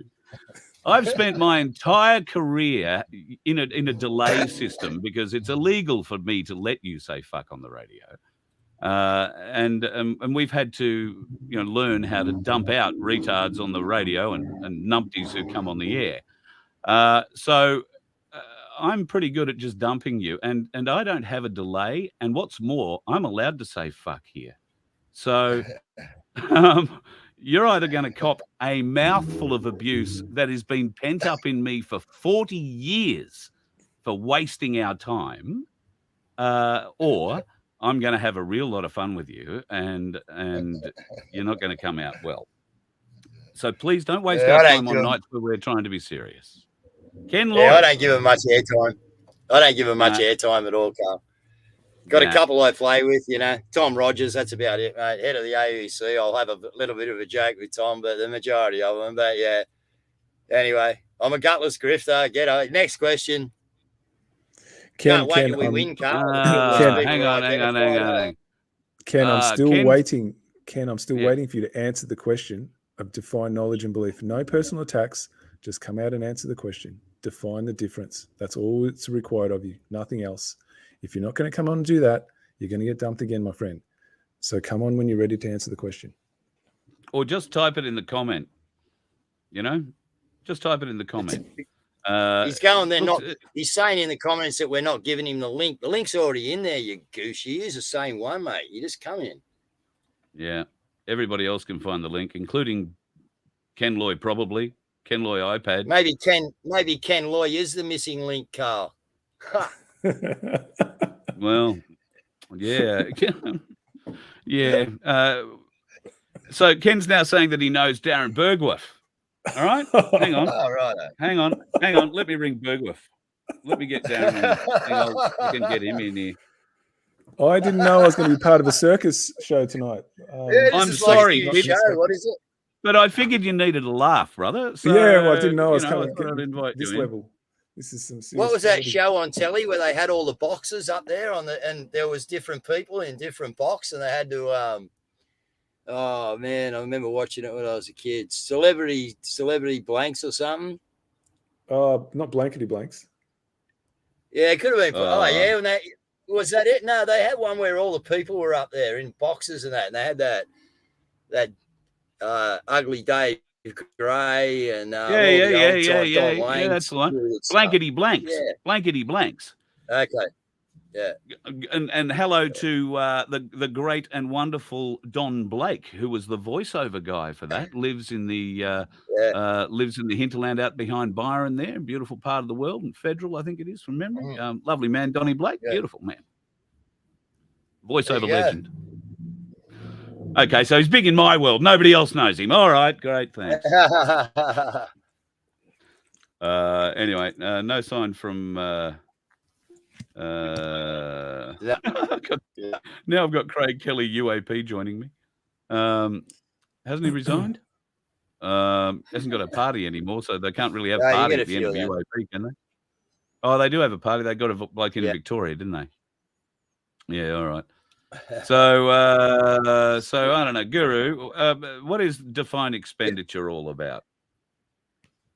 Okay, defined expenditure just means that expenditure is defined, and it's defined as your expenditure. It's defined as 2%. Now, Rick will give you the breakdown on everything that goes and all of our normal taxes and things like that. How we run the country on hypothecation, import tax, export tax is all stuff that has to be worked out. But what we're talking about here is the average Joe Blow on the street, that we can get back to a system. And if you earn $1,000, you keep $1,000. We don't pay the cabal 60% of our wage anymore. And that's the bottom line of it. So you can argue about what's expenditure tax, what's this, what's that, whoever's asking the question out there, Carl. But the bottom line is it's a new start to a new process, which is fair and rectable for all people. You imagine if you can, you just think about it, Carl. You went out and done, $2,000 worth of radio work a week and you've come home and because they happen to have supplied you lunch and dinner and breakfast down at the radio station. That's a whole different environment now because we're telling the truth and we've got nice people in there. And it's actually a community where you go to work and it's a totally changed environment. Carl's not even spending any money each week. Yeah. So we got a lot of good things to look forward to community-wise, folks, but we got to build them. Okay, we've got to build them. But the building blocks are out there. We just need to start picking them up, putting them together. Okay, but we're doing that. People like us are trying to do that in the background now. All we need is for all you people to jump on with us and start throwing the bricks to us. Okay, and we can build it. Okay, but we just need help to build it. Okay, and we need it because if we don't need it, if we don't get it, we can't get outside this vacuum chamber of the 5 million that we've got in the country that are willing to be out there and be, heard and standing up. Okay, but we need to get outside that vacuum chamber. And this is the idea Carl and I have got, is to get something outside the vacuum chamber where we can get a frequency out there and someone hits their hey, listen, oh man, you hear about this guy, and if we can have a normal radio station and compete.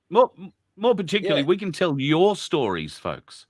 If you watched the interview on Tuesday night with Ricardo Bosi, you saw a man ask, he didn't ask a question. He was the first fella to stand up and ask a question, supposedly, but he didn't. He made a statement, and he was in pain.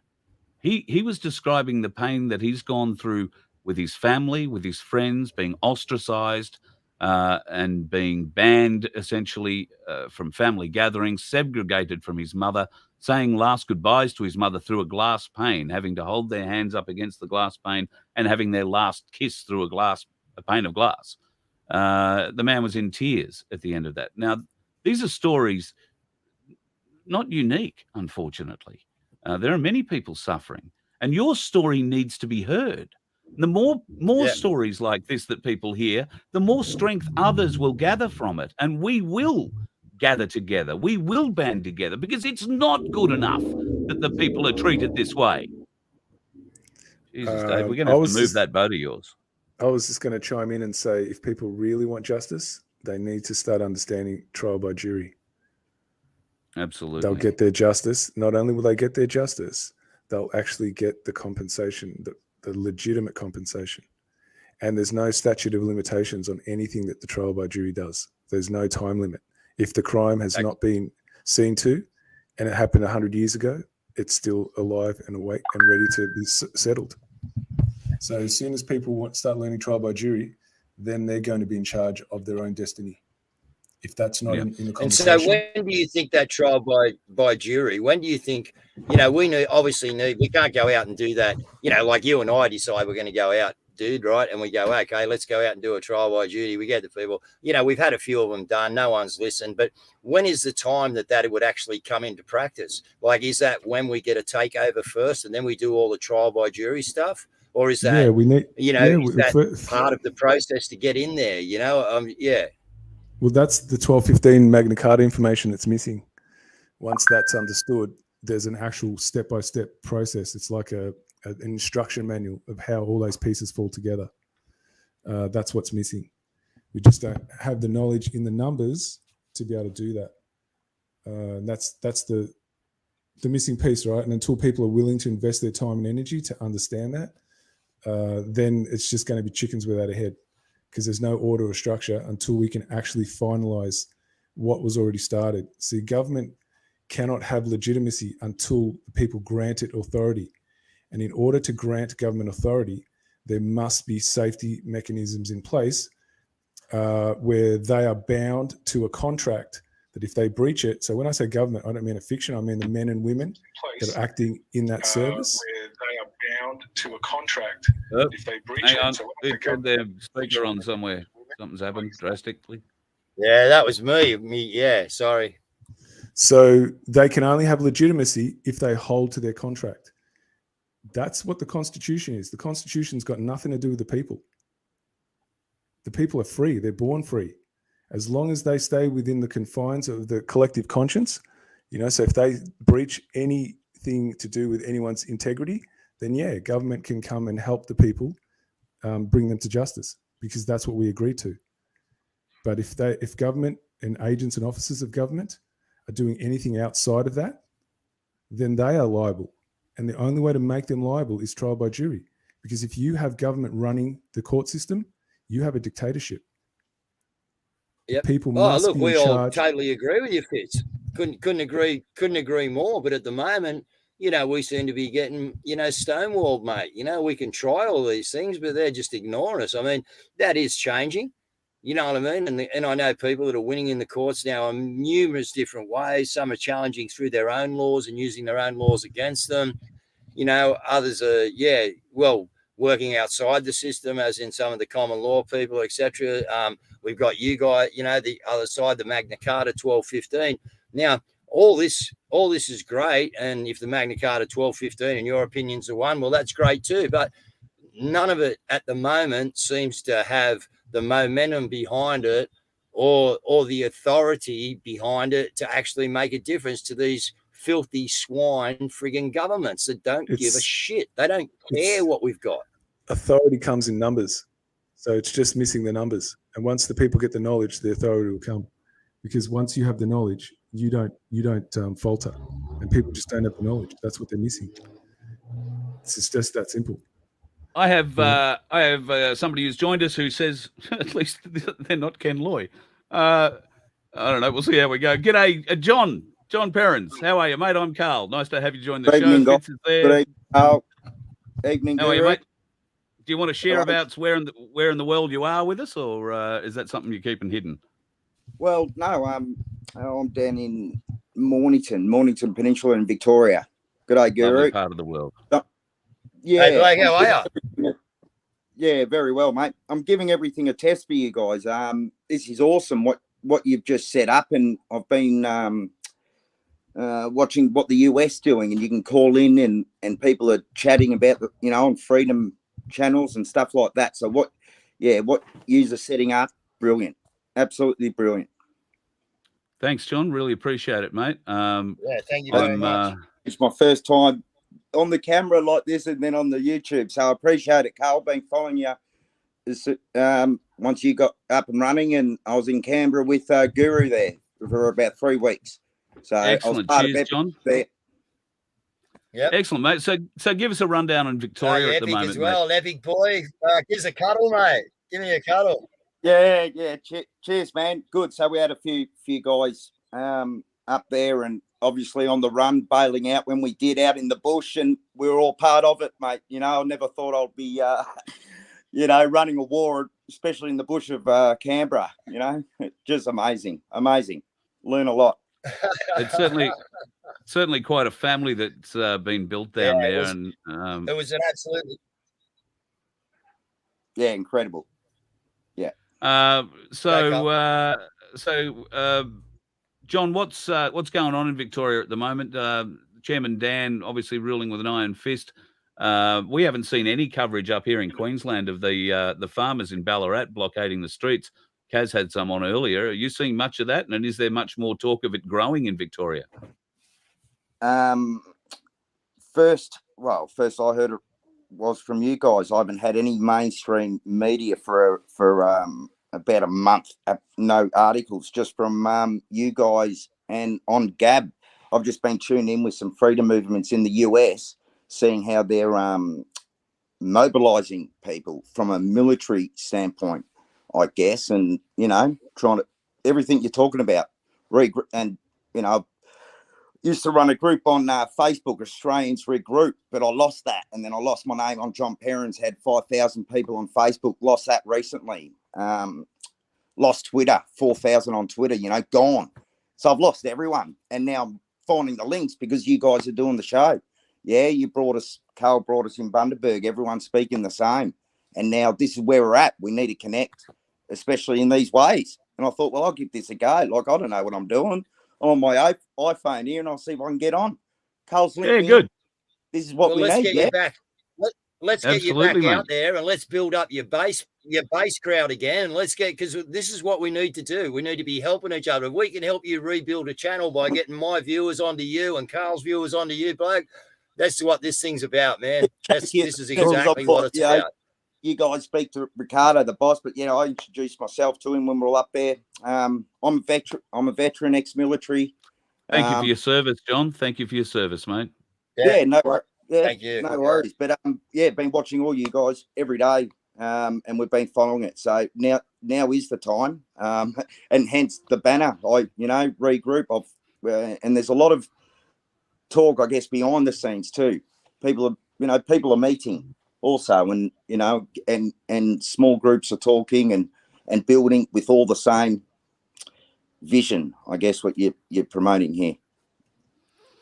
Well, we're trying to promote a community, and if we can grow it at every level, it's got to start at the ground and move its way up. And we support each other all the way through, and that's how people will rise in the community. People we learn to trust in our own community, and then from that group, someone will rise that we trust to represent us in Canberra, and that's how we get our people, our voice back in Parliament.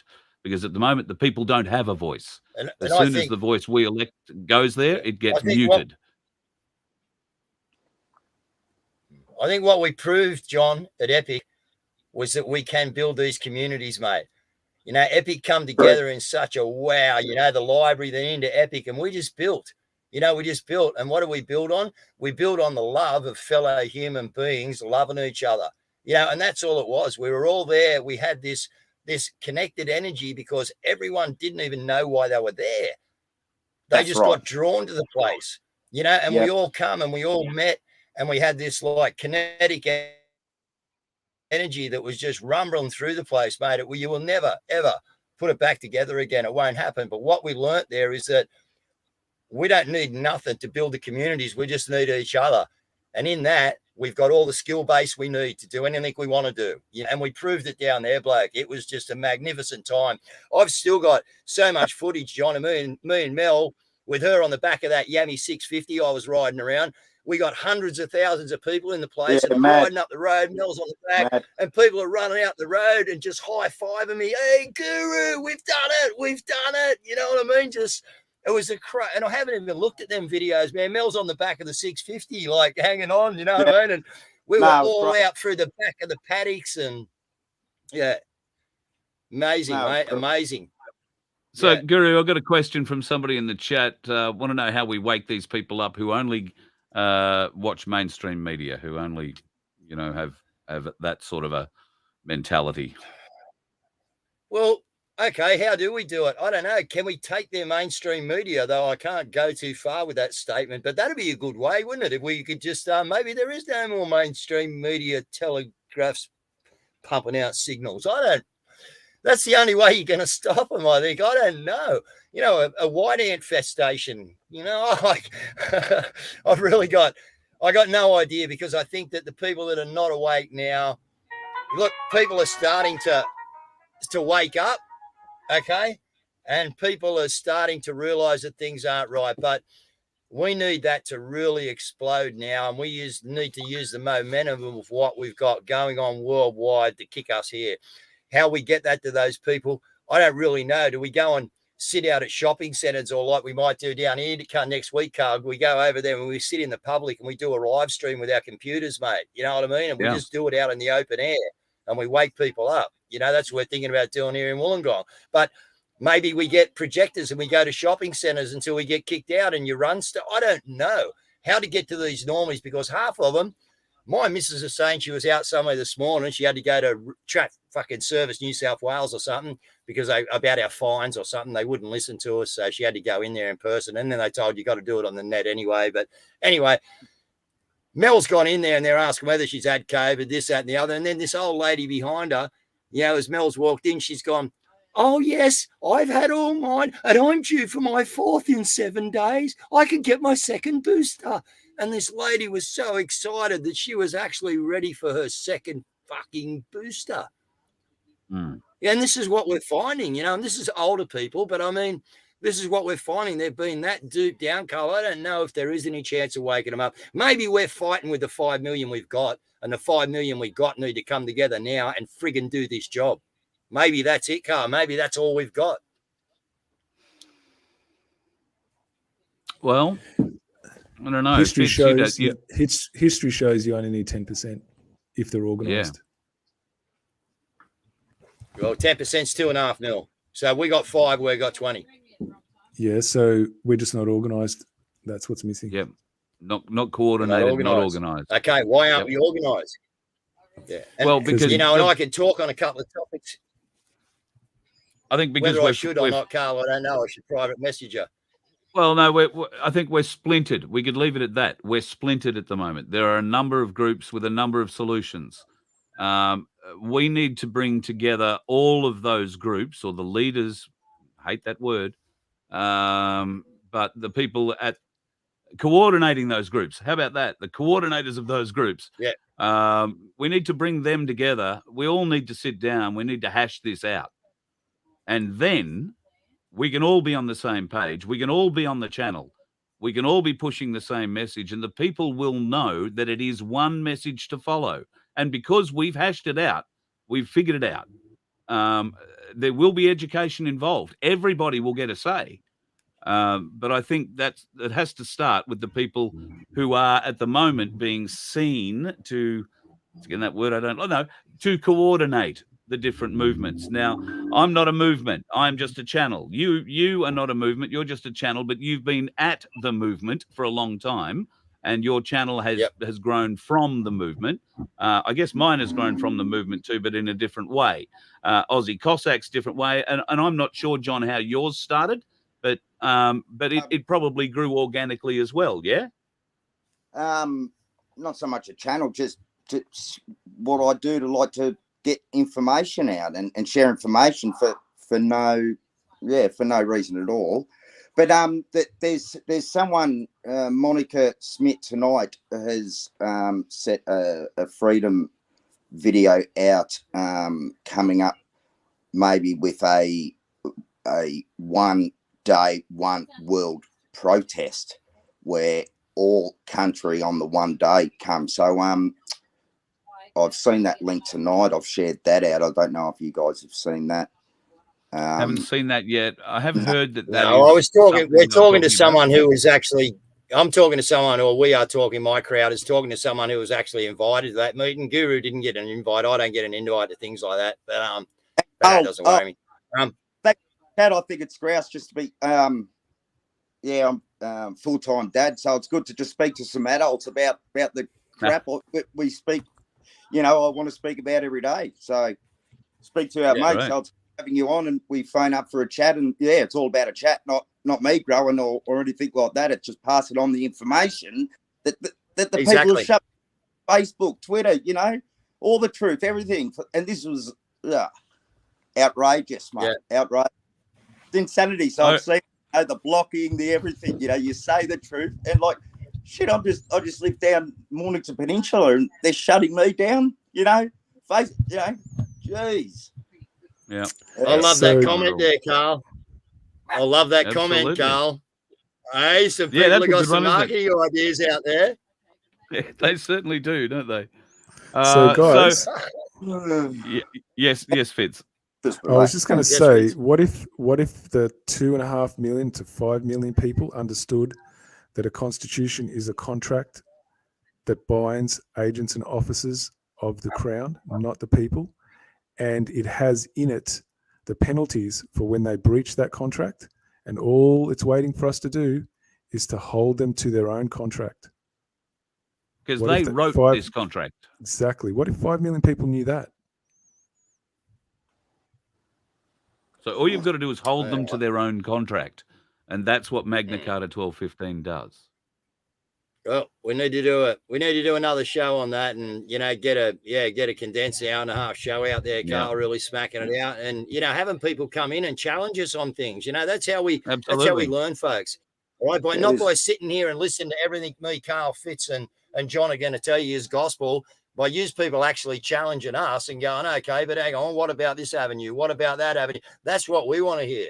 I don't want to be sitting here. You know what I mean?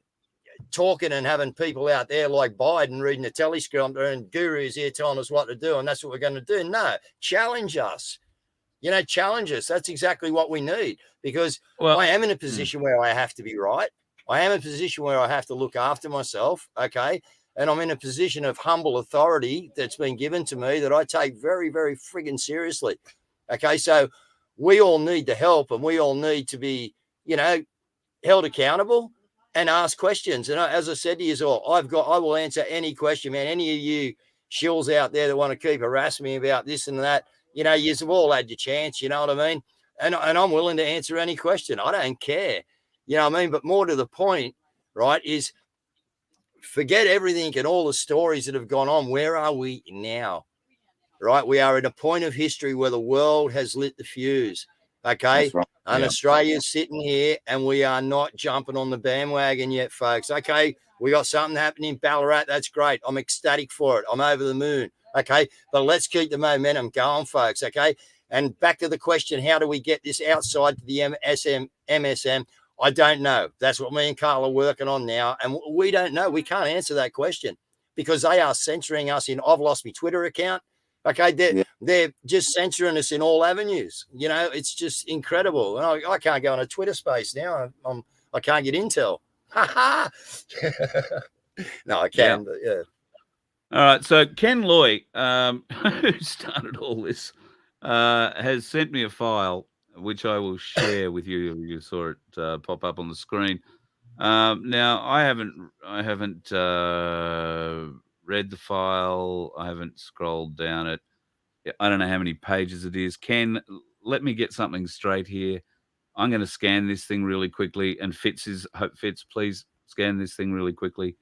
And I'm sure something is going to pop out to one of us fairly smartly where we're just going to say that's enough. We need to go no further.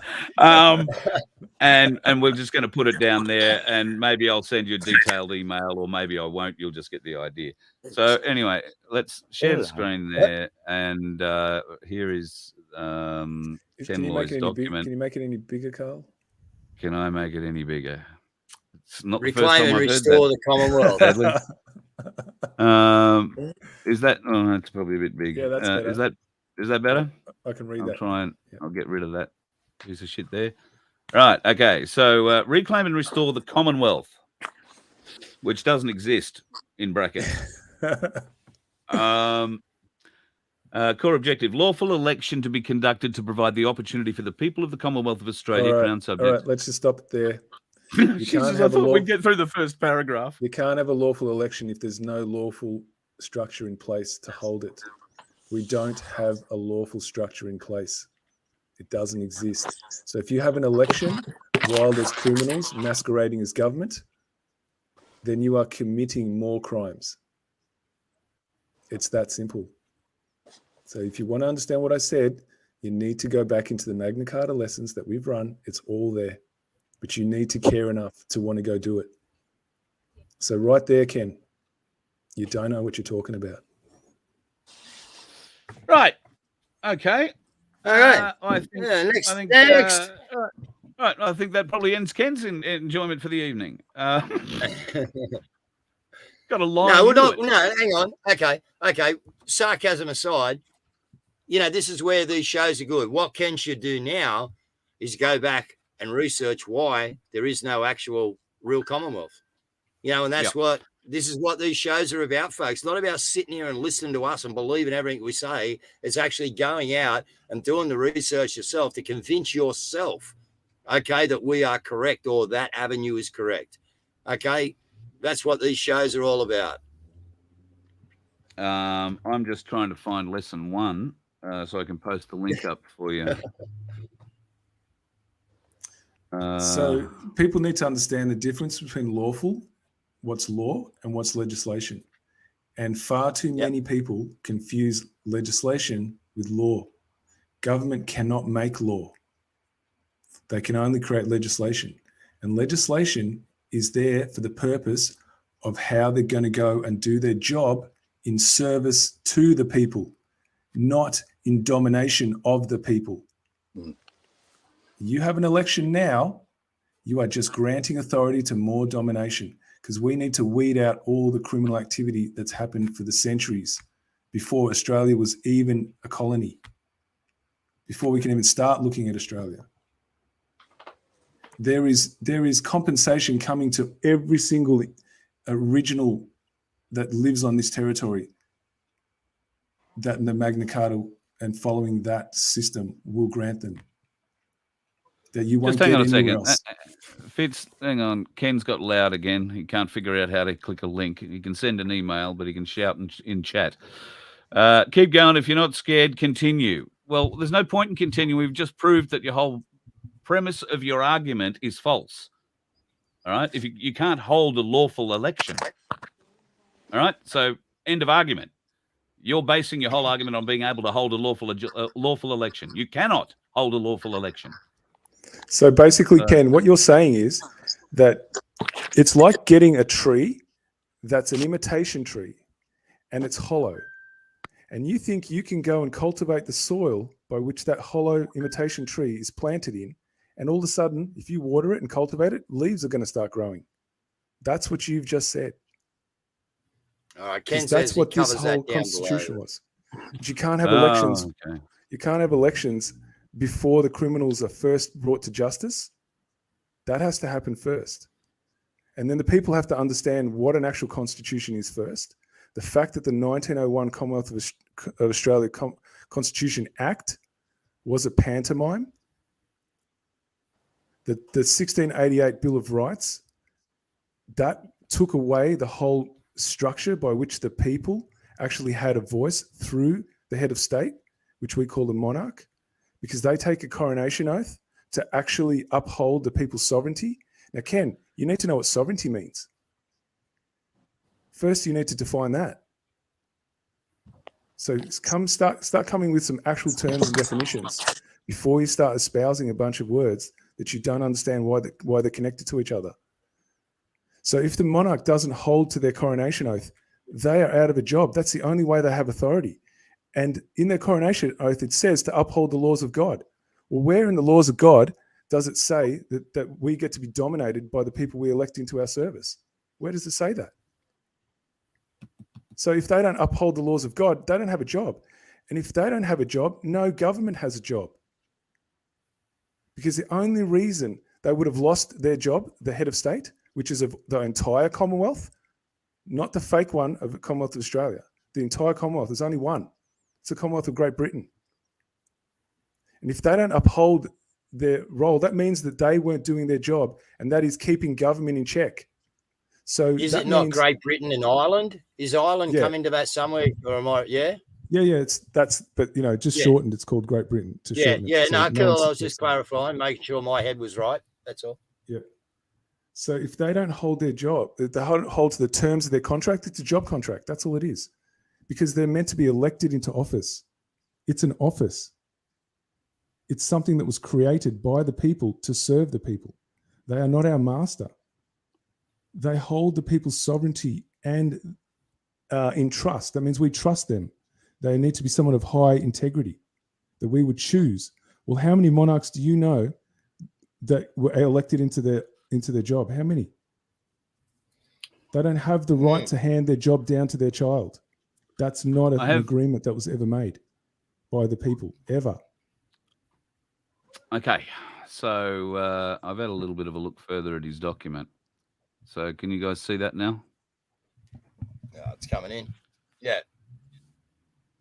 So this is the decree to restore the Commonwealth. Oh gosh, not this.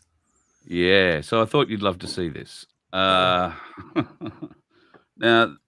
this is page 4, I think, of the document. Do you want me to read this, or I suppose? Do you want me to read this? Do you want to put yourself through it? Well, you pull me up at each. Well, not each point. Maybe we'll get through a paragraph. We won't get through it if you do that. No, pull me up. All right, here it goes. Whereas the people of the Commonwealth of Australia and the Dominion of New Zealand, both constitutional monarchies, common law countries, and autonomous communities of people whom have a natural born allegiance to their homeland and are, as such, vested with the supreme authority to rule their nation for the common good of their people. With that authority comes the obligation and duty to protect and defend our nations against all foes with the legendary valor of the Anzacs, who fought and died to protect our nations and freedoms. Greater love hath no man than this, that a man lay down his life for his friends. John 15:3. We the people are the custodians of the Commonwealth, and have the responsibility and duty of care for the young and vulnerable. Their lives must be full of joy and contentment, not fear and anxiety. The land is common to us all, and the nation's resources and wealth are not ours to squander or lose, and we all have an obligation to preserve its riches for the prosperity of future generations, their well-being, and above all, their God-given right to be free and have peaceful enjoyment thereof. The Commonwealth has been usurped by stealth and subterfuge and replaced with a counterfeit corporate look-alike. We, the people of the Commonwealth, must reclaim our nations. We, the members of the Commonwealth Custodians, having a true love and faithful allegiance to our nations and its peoples, do hereby decree with pure intent and good faith, with clean hands, our right to reclaim the offices of the Commonwealth that were originally created by the Commonwealth of Australia Constitution Act 1900, gazetted on the 1st day of January 1901. These offices have been, by deceit and treachery, usurped earlier than you think, and then abandoned by the conspirators when they moved into the counterfeit corporate offices that are foreign to the Commonwealth. We reclaim these offices in the name of the people of the Commonwealth and do this as public servants for the common good of our nations and its peoples, while humbly relying upon the blessing of Almighty God. We call upon all natural-born allegiance to the Commonwealth to join us in peacefully reclaiming what has been usurped from us and is rightfully ours. We declare on this day, the 11th of November in the year our Lord 2021, for and on behalf of the people of the Commonwealth of Australia and the Dominion of New Zealand, by the Commonwealth Custodians as caretakers and public servants to the peoples of these nations, until our Commonwealth is restored and we can have proper elections in accordance with the Constitution. That at the time you were without Christ, being aliens from the Commonwealth of Israel and strangers from the covenants of promise, having no hope and without God in the world. Right. That's signed by him. Yeah, and look at the crown that's on there. I mean, you know. Yeah. This is the Commonwealth Custodians, man. I'm just fed up with this same stuff keeps repeating. You guys are falling for traps. You know, I've just told you there's no such thing as the Commonwealth of Australia. It doesn't exist. Yeah. That's a fiction. Yeah. The Bill of Rights, right? That's what the High Court works off, the Bill of Rights. Have you guys read the Judicature Act? It makes Parliament sovereign and grants them the authority to be the punisher, the one who creates laws. That's what your 1901 Commonwealth of Australia or 1900, whichever version you want to choose, it does the same thing. You might call that ego, my friend. I call that fact. It's fact, and if it's anything, verifiable fact. I can show it to you. A conversation about ego with Fitz is just bark, and it's a toothless dog barking up a wet tree. It's just waste of time. You've got no hope. There is no ego in the man. I can attest to that. I'm just trying to have a look down the document to see if there's anything that's remotely interesting. Here's the new strategy. Oh no, this is the current one. How many people here know that the King James Bible was written as banking trust law? How many people know that? And they use it in those fake courts right now. Yeah, I can give you a few things to think about with the King James Bible. He was a treasonous monarch. He was a Catholic, owned by Rome. He liked dressing up with his son too. And his mother, Mary, Queen of Scott. I've probably seen enough of Ken's document now. So hang on a minute. Let me see. Okay, Fitz, what's your plan to actually remove the corporate? So look, Ken's argument. Well, he doesn't have an argument now. He's asking what yours is to actually remove the corporate. Fitz, Ken, go back. Said that. Go back to lesson 1 and work your way through it. And then when you've caught up, then come and ask me then. All righty? Yeah. But while then you're sitting here with no knowledge, we've put in the time and effort, right? Put in lots of hours, like literally like 20, 30, 40, maybe even 100 hours of work have gone into this. Of personal research. Just the lessons we've put together. Yeah. Yeah. You've just cut and pasted someone else's document. That's all you've done. You've taken someone else's work. And now you want to claim that as an authority. Really think about that, my friend. Just posted lesson 1 up again there, mate. There's no ego in anything that we do, even though I would think that Fitz has every right to have a certain ego about the level of knowledge that he has acquired. And I'm sure Dave has a certain level of knowledge that he's acquired in his industries that would equate to a certain level of ego. And I can damn well tell you that in my industry, ego is rife. But I don't play ego here. It's not about ego. This is not about me. This isn't about Fitz. It's not about John. It's not about Guru. It's about all of us. It's about winning the war. Yeah. So there is no egos in war, my friend. There is just good shots and bad.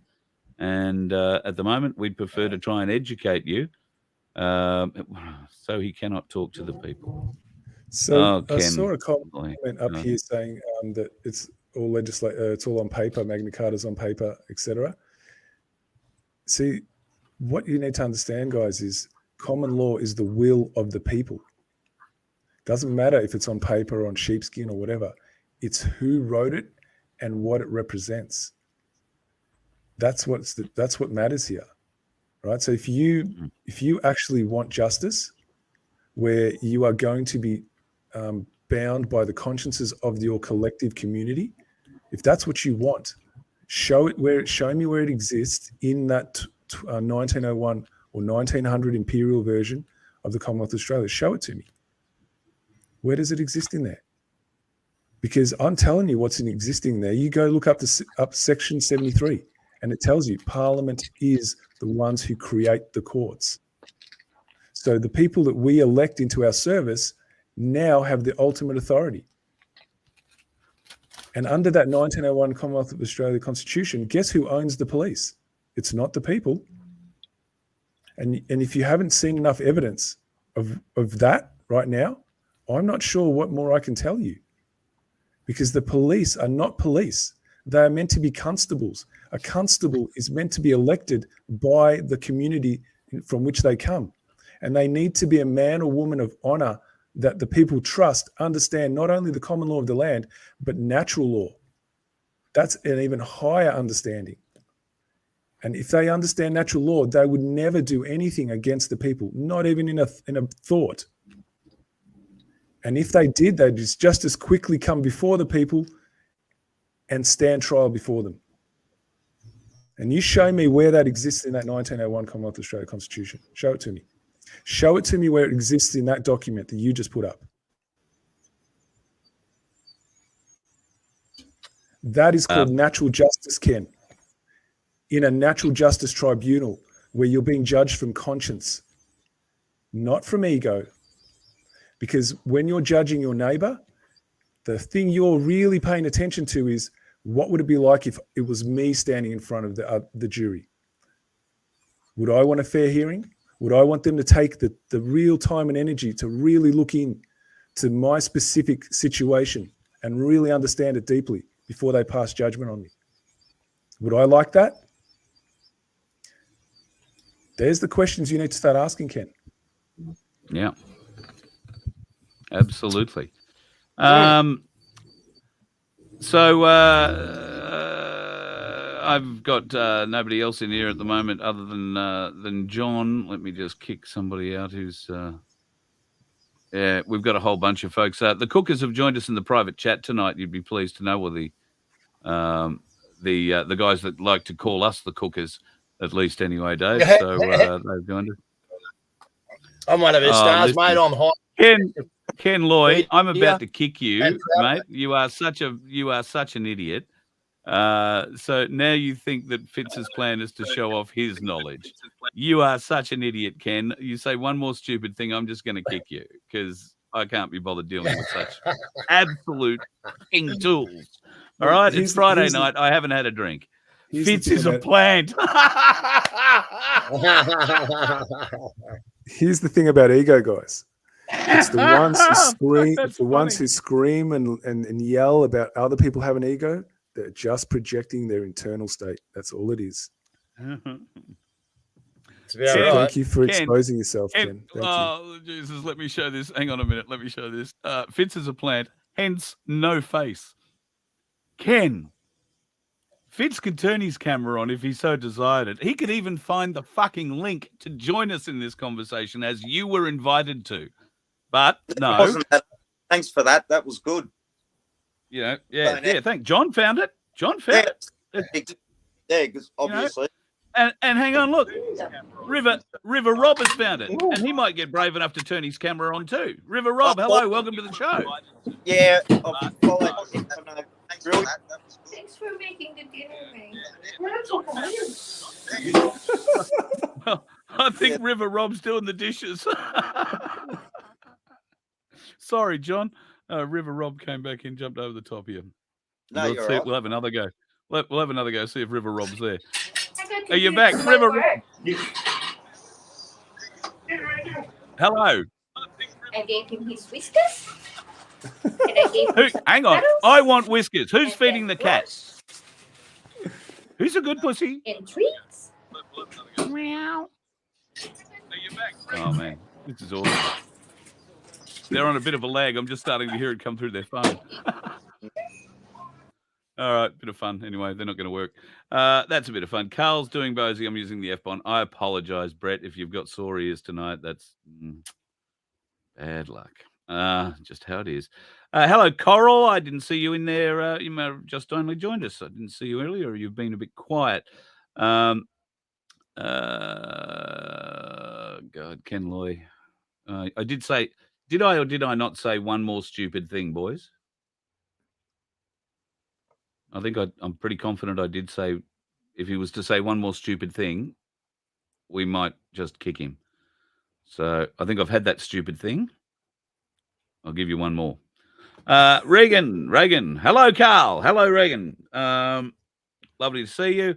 Who are we speaking about? Luke. I'm not talking about Luke at the moment. Anybody else got any questions for Fitz? If not, go and check out, if you are interested in learning about Magna Carta 1215, go to my web channel at YouTube, NUN2K, NUNN2K, or just type in Magna Carta Learning Center Lesson 1 in YouTube search, and it should come up. Or just copy the link there. The rest should follow on afterwards. Some of them are quite long, and you might want a cup of coffee and a pen and a paper because you might want to write some of this shit down. It can be a little bit mind-blowing at times. Please do not skip ahead, because there is so much, Fitz, isn't there, that needs to be at least understood at a basic level before you can move on to the next level to truly understand how to employ it. There is no point going straight to our latest lesson, because while you will find all sorts of good information there and the way to employ it, you're not going to be able to get the right result because you don't fully understand how you need to represent yourself.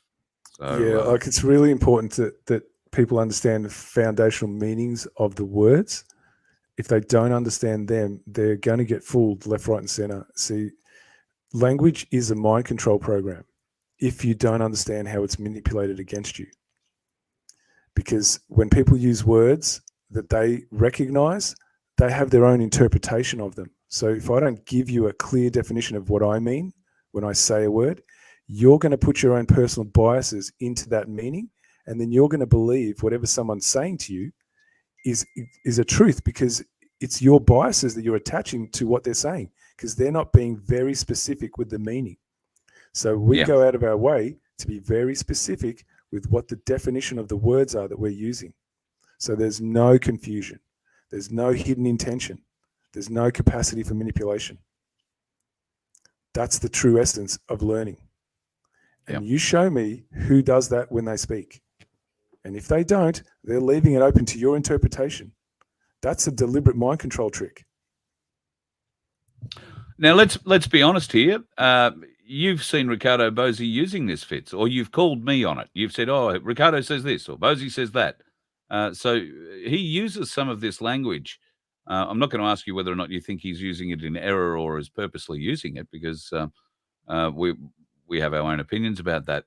But this is used in all sorts of areas, isn't it? Yeah, like it would just be I'm looking forward to this.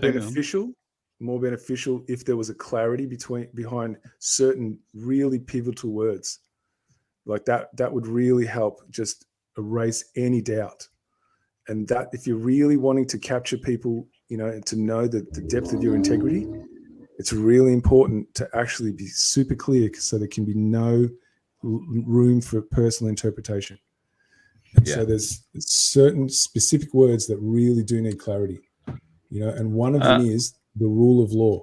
What does that actually mean? That's a pivotal one. Absolutely.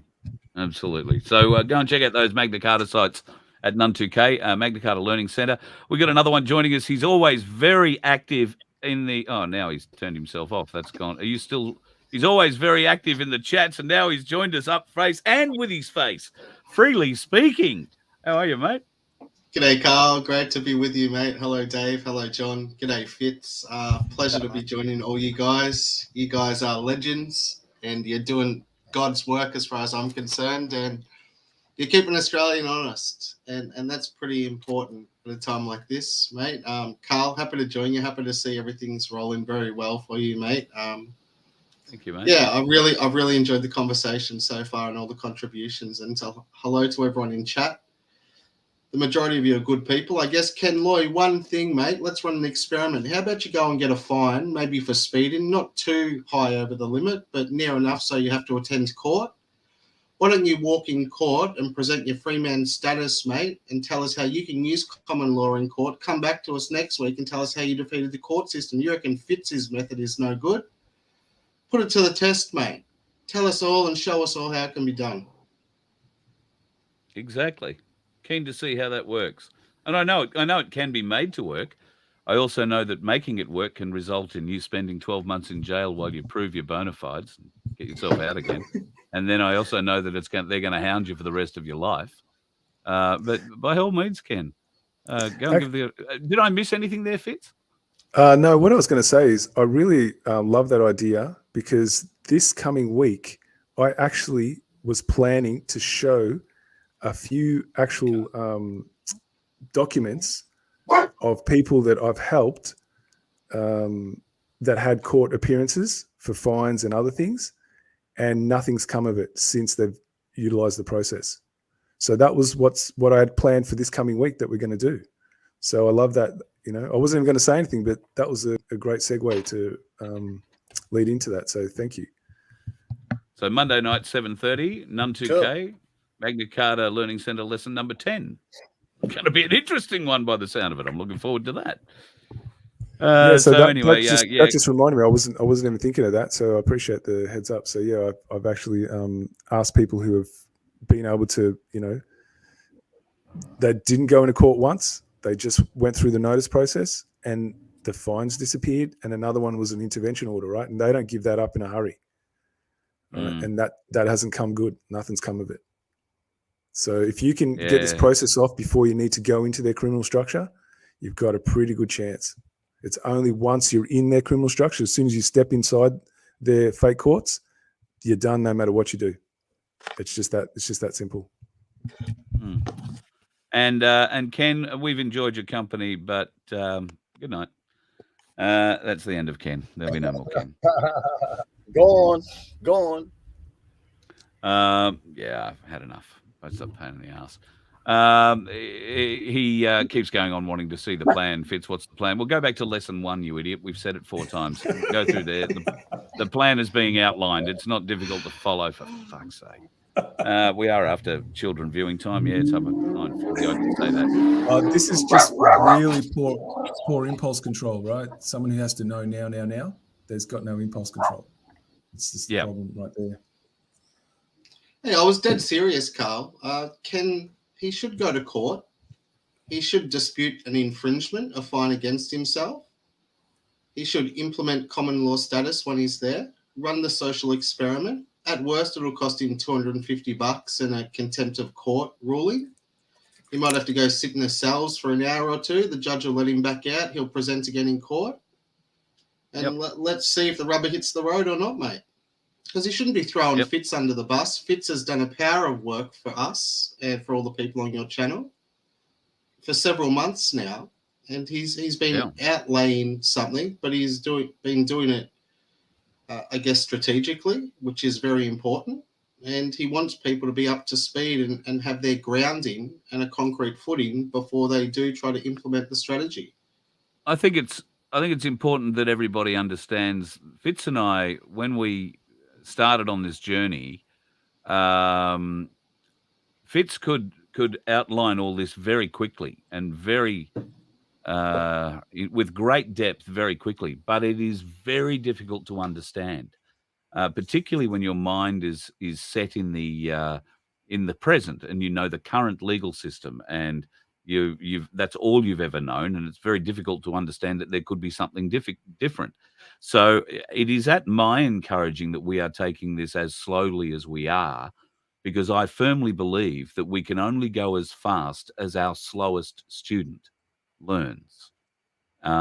We can't go ahead. We can't leave people behind to learn this themselves, because we need as many people as possible. We need that 10%. We need that 20%, Dave. And we need them to know how this works, because when we all come together, when we have that power and we enforce what we can do through Article 61 of Magna Carta 1215, well, there is no malice, but there is no mercy. Just wanted to jump in here. If I can jump in just quickly, there's a question. Fitz, how about helping getting Aussie Cossack out of jail? I'm not superhuman, right? I don't have magic wands that I can wave, but I'll tell you what, if every single individual who sent a postcard actually followed the process, that would be a lot quicker. So every single one of you that sent a postcard, start learning about the Magna Carta 1215, start learning about the notice process, send them off, and see what happens next. Yep, because in numbers comes the power. It can't happen any other way, man. It's not one individual. It's when we unite. We are the force. If we unite. If we're divided, that's all we are. And as to the Aussie Cossack question, let me say this. It was within my ability, and I guess Guru's as well, to introduce a system whereby we could have had the Cossack released, I think. However, because of the way the Cossack was being held, it made it impossible for any of us to discuss that strategy with him. And employing that strategy has consequences. It has consequences to how you live the rest of your life. Okay? Now, I've never shaken Simeon's hand. I've never met him face to face. We've, developed our friendship online and over the phone. And I wasn't prepared to employ such a strategy without being able to inform him and get his approval or blessing to employ it. Yeah. His approval to employ it. Because the last thing you want to do is get him out of jail and then drop on him that he's essentially going to be on the run for the rest of his life. Is not a position I wanted to put myself or any of the rest of us in. So, yes, there is a solution that could be employed to get the Aussie Cossack out of jail tomorrow. But there are severe consequences to it, to employing it. And there are those people who are trying to educate you or teach you that for a fee, you can employ that and get out of jail free card. We'll be very wary about that get out of jail free card, because they'll put you in jail for a long time until you can prove it is a get out of jail free card. And to do that, you better know everything about how that get out of jail free card works. And that requires a lot of education, something you won't get inside a jail. So that's why the Aussie Cossack is still sitting where he is, because we haven't been able to get to him to tell him about the solution and see whether or not it's something he would really want to employ upon himself. I hope that answers that question. Do you think that covers it, Guru? I think that does, mate. I think that, there's a lot of different ways that the people are attacking things, but what we need to do, is, and I'm just sitting here looking, Carl, and I'm going, look at the employment prospects here for people who actually know the Magna Carta for when we do win and take over. Here's the opportunity. The rest of the population needs to be taught. Who's going to do that? Well, this is, you know what I mean? This is where we need to bring everyone who was asleep and everyone who doesn't know what we're doing, even when we win this war, we got to bring all them people over there and actually educate them on what we've been educating ourselves on for a couple of years, which is not going to be an easy process either. So, yeah, there's an opportunity for work too, people. Study the Magna Carta, get up involved with it, and then, yeah, when we turn this thing over, you can go out and teach people about it. Because Fitz, part of our plan is to be able to educate people enough so that they can stand as trial by jury jurors, isn't it? Because so it's not like a normal jury system. Listen up, guys. If you're really serious about this, right, we're going to need to create a video about what trial by jury actually looks like. Not a fake one, but a proper one. So start volunteering, guys. We're going to need people to be jury members. We're going to need people to be a convener, a sheriff, a bailiff, right? We need the accused, and we need the one who's aggrieved. We're going to need to start creating what it actually looks like. So people, even though they're not going to be standing in the court themselves, the subconscious mind can't tell the difference between what it's watching on a screen or if it's real life in its face. So these are the things we can start doing now if we start pulling together, but we need people to understand it first. So, everyone who's listening here, right? Are you going to want to come and contribute to that? So start learning if you are, because that's the change, right? You've got two choices in life, right? You can sit there complaining about how life is, and accept it for the way it is, or you can take responsibility for changing it. That means you need to act, guys. Doesn't matter what knowledge you have, until you start putting it into action, it counts for nothing. And the only thing that frightens this criminal structure is if we organize around the truth. They don't care that we know the truth. They're terrified if we organize around it. They're packing themselves. Yep. So that's all that's missing, guys. So you want to argue with me? Fine. Argue with me all you like. Call me an egomaniac, all you like. Is that going to get you what you really want? Sticks and stones. Where is your energy best served? Yeah. Should have probably left Ken in for a little while. I'm sorry. He might have learned something there. Maybe if anybody knows Ken, they can pass that on. I think Fitz is spot on. At the end of each broadcast you have, Carl, excuse me, you play a little clip and it talks about one ant. And if that one ant stands up, if the rest of the ants follow him, well, then the power structure's got a big problem on their hands. And DM in the live chat, he posted Ephesians 6:10 earlier. So I'll read that out. I'm familiar with the DM, so good on you, mate. I don't mind you dropping Bible verses in the chat. I quite enjoyed, actually. And Ephesians 6:10 says, "For our struggle is not against the flesh and blood, but it's against the rulers, against the authorities, against the powers of this dark world, and against the spiritual forces of evil in heavenly realms." And many people do acknowledge that we are in a spiritual battle because the rulers of this world are into dark spirituality, they're into black magic, and they're into bad things. And the only way we can remove them is by shining light on their hidden secrets. And they like to keep things hidden. They like to do things in secret. That's because the things they're doing are very shameful. They're not something that would naturally come to us, but they think by doing those things, it empowers them. And they harness that power for nefarious reasons and nefarious causes. We're not about that. We're about doing things to change that system. And ultimately, we're all a family here. And we hope that each and every person can live their best life without government impeding them, infringing upon them, and making their lives difficult. Government is meant to serve men. Unfortunately, at the moment, they've got it set up where we're serving them. That's not a good thing. No. Too right. No. So what I did want to say is if people listening are really sort of keen, maybe that's the correct word for it, have a desire maybe to actually understand the whole cabal structure runs on passing down their criminal wealth to their bloodlines.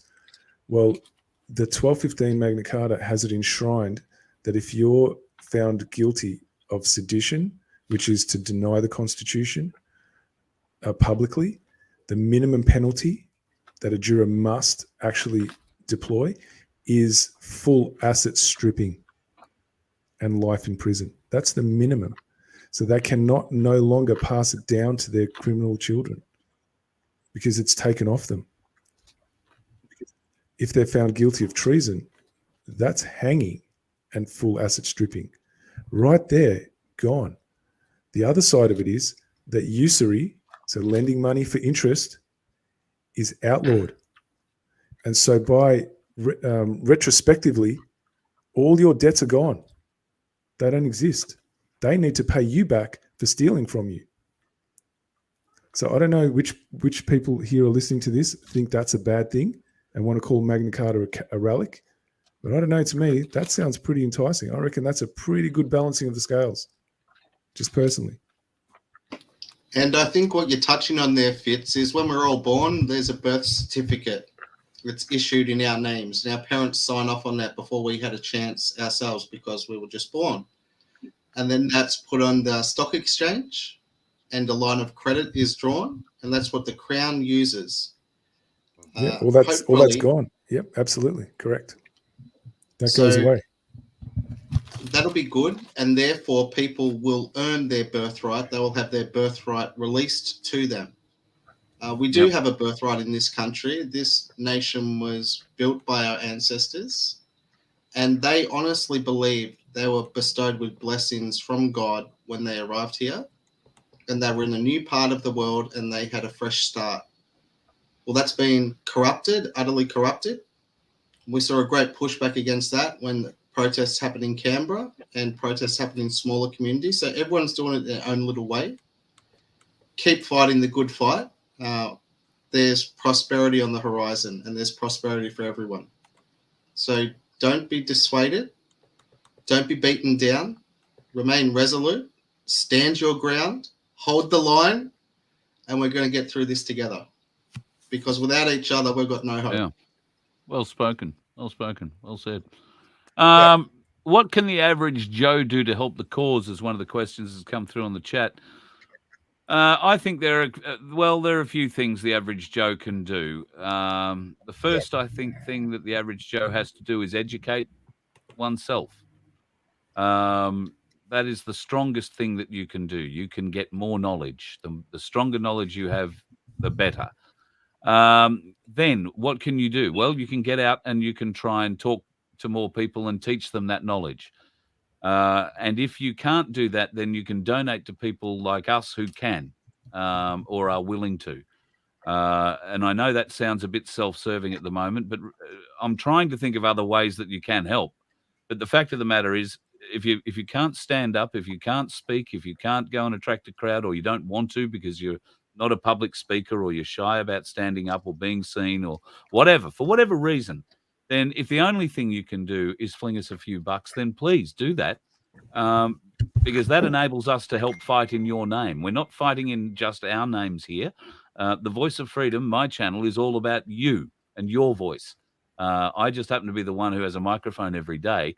And if things go to plan, I'll put that microphone in front of you on a daily basis in a different place. Well, maybe not every day, but every week. And give you the opportunity to have your say, to ask the questions you want asked. And I'll give you the access, if I can, to the people that you want to get access to. And Dave will do the same. We will give you access. We will let you speak to these people. But, it's not to offer abuse. It's not to give, great long speeches. It is to ask a question, get an answer, move on. Because we are working on a time frame here. This is something we have to build in a specific time frame, and unfortunately, we know it's a small or short time frame. But that's about all we know about it. We might have to build this in a day, a week, a month, a year. Essentially, we've got to build it now so that we have a future ad nauseum, going forward. So, whatever you can do to help. If you can go to a protest, if you can put up a banner, if you can wave a flag, if you can get some education, and more particularly share that education. So come to our Magna Carta lessons on Monday night with Fitz and I at None 2K and the Voice of Freedom. Come and educate yourself there. If you find something in these chats that we do on Dave's channel or on my channel, then bring someone who is a non-believer, somebody who doesn't agree with what we are saying and what you are saying. Let them watch one of our shows. Tell them if they've got questions, put them up in the chat. And if they're, you got a microphone, you got a camera, come on, ask the questions of it. Yeah, come on. We want to be tested. We're happy to ask questions and happy not to have the answers, but we will go and find the answers for you. If you don't have the ability, great. Well, okay. But eventually you're going to have to start doing some learning of your own. You can't just take what we tell you as gospel, because that's like watching the friggin' TV and the 6 o'clock news. That you're just getting mind programmed. We're not about programming you. We're about trying to educate you. And that education can only come from within you. We can point you in the direction. We can lay it down. I mean, there is hours. Fitz puts in, I couldn't begin to tell you how many hours of research he puts into every week's program. And the results you'll see are mind-blowing if you can stick with it. But that takes a little bit of mental toughness. It takes a little bit of physical stamina, because some of these lessons run an hour and a half or maybe 2 hours. So it's like going to a university lecture.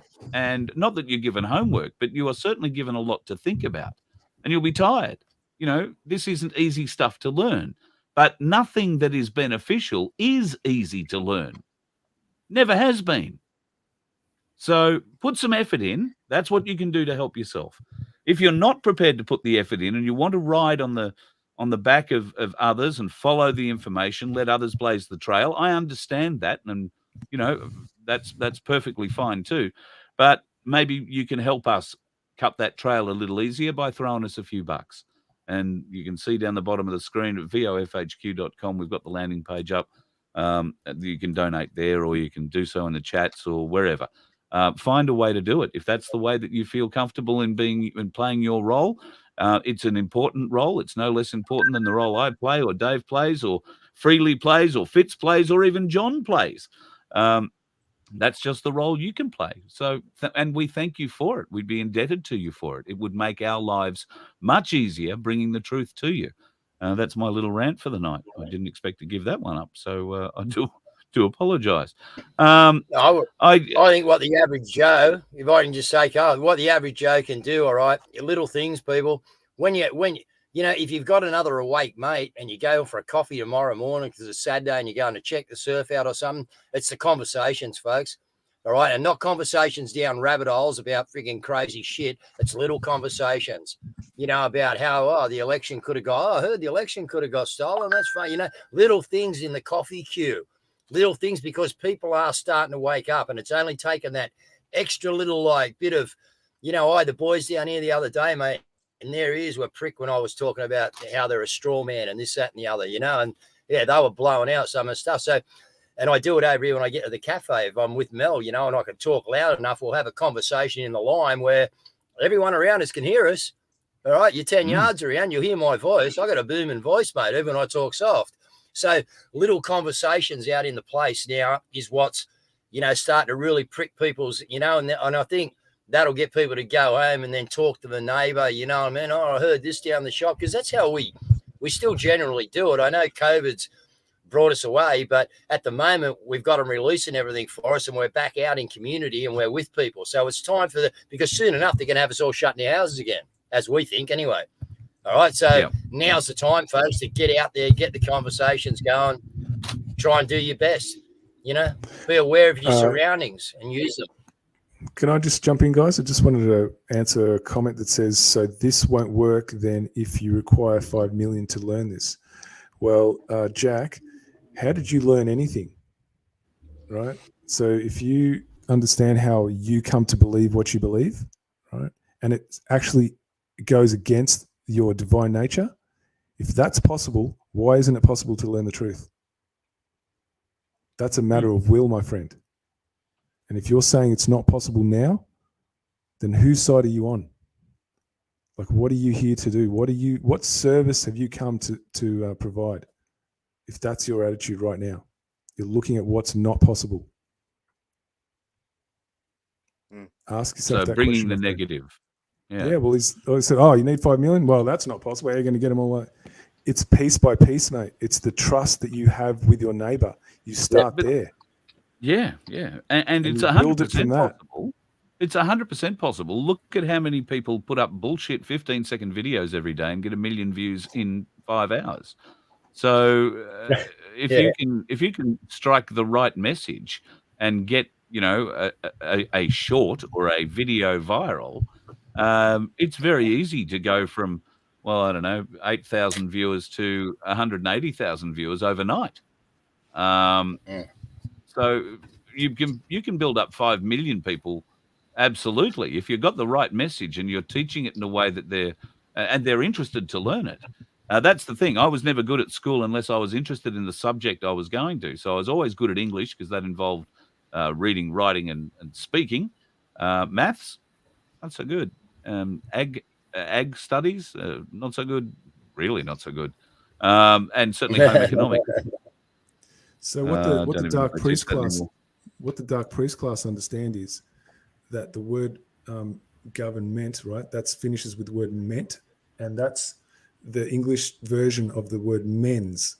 Now that's the Latin word is gubernare for government, and there's mens in there. So the English translators of Latin understood that if you want to get something to activate in the physical realm, you first need to penetrate into the mental realm. Nothing gets made into reality until there's an acceptance in the mind. So if you accept that it's not possible, then that's what will happen. If you accept it's possible, your will make it happen. But first, you need to have the capacity to actually conceive it. If you can't conceive it, nothing will happen. So there's your limit right there. If you don't understand how you're controlled by the fact that your mind has already said what's not going to happen, then you don't understand the way you've come to actually accept any version of truth that you believe is truth, because it's all been programmed into you. That is not our divine nature. That has to be programmed into you to have that worldview where it's not possible, because a child doesn't know what's not possible. Otherwise, they'd never try stuff out. They hurt themselves all the time and they're fearless. That gets programmed into them. And all you're doing, my friend, is you're showing. Well, it's about time we won this thing and, reprogrammed everyone the right way, isn't it? To know that we do have a creator. Yeah, that what we are in now is we're all battling a friggin' pretty hard spiritual war, mate. And we got a lot of weight on our shoulders, guys, all of us. Because there's not many of us.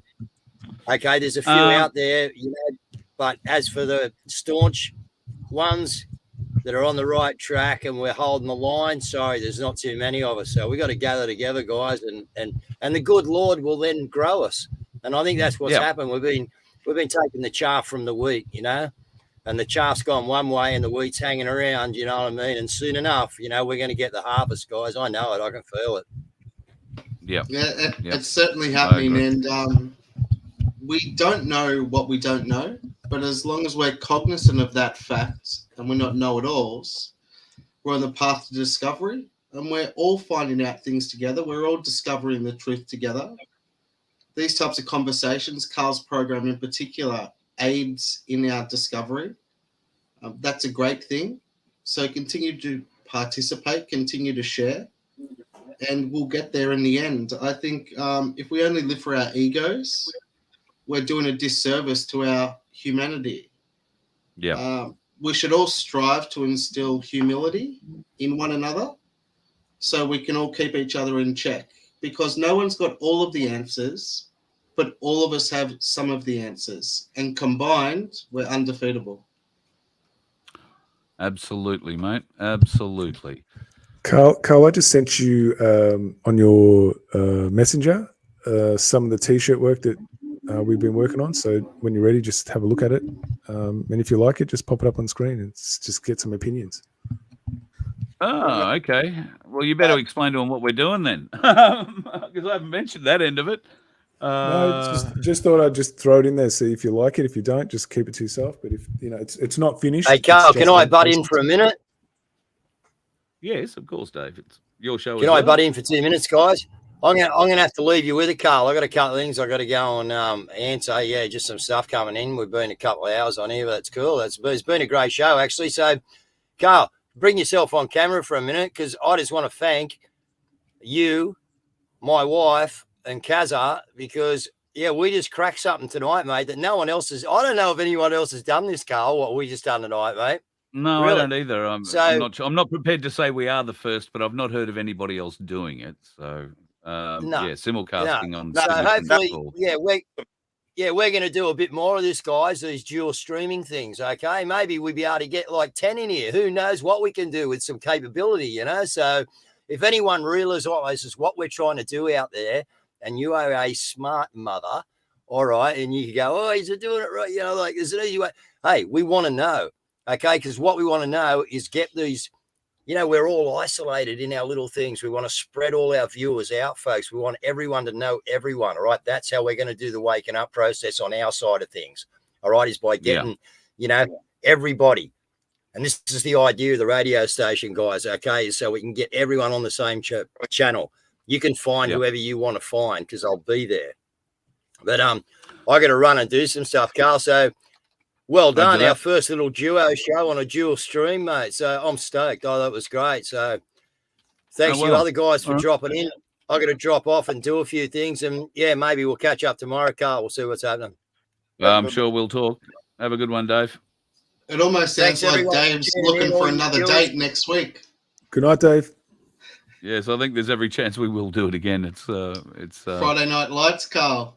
It's getting a bit, mate. Yeah, it's getting a bit that way, mate. It's getting a bit that way. And Friday night free for all. Although we might have to take registrations because people like Ken find it hard to click on the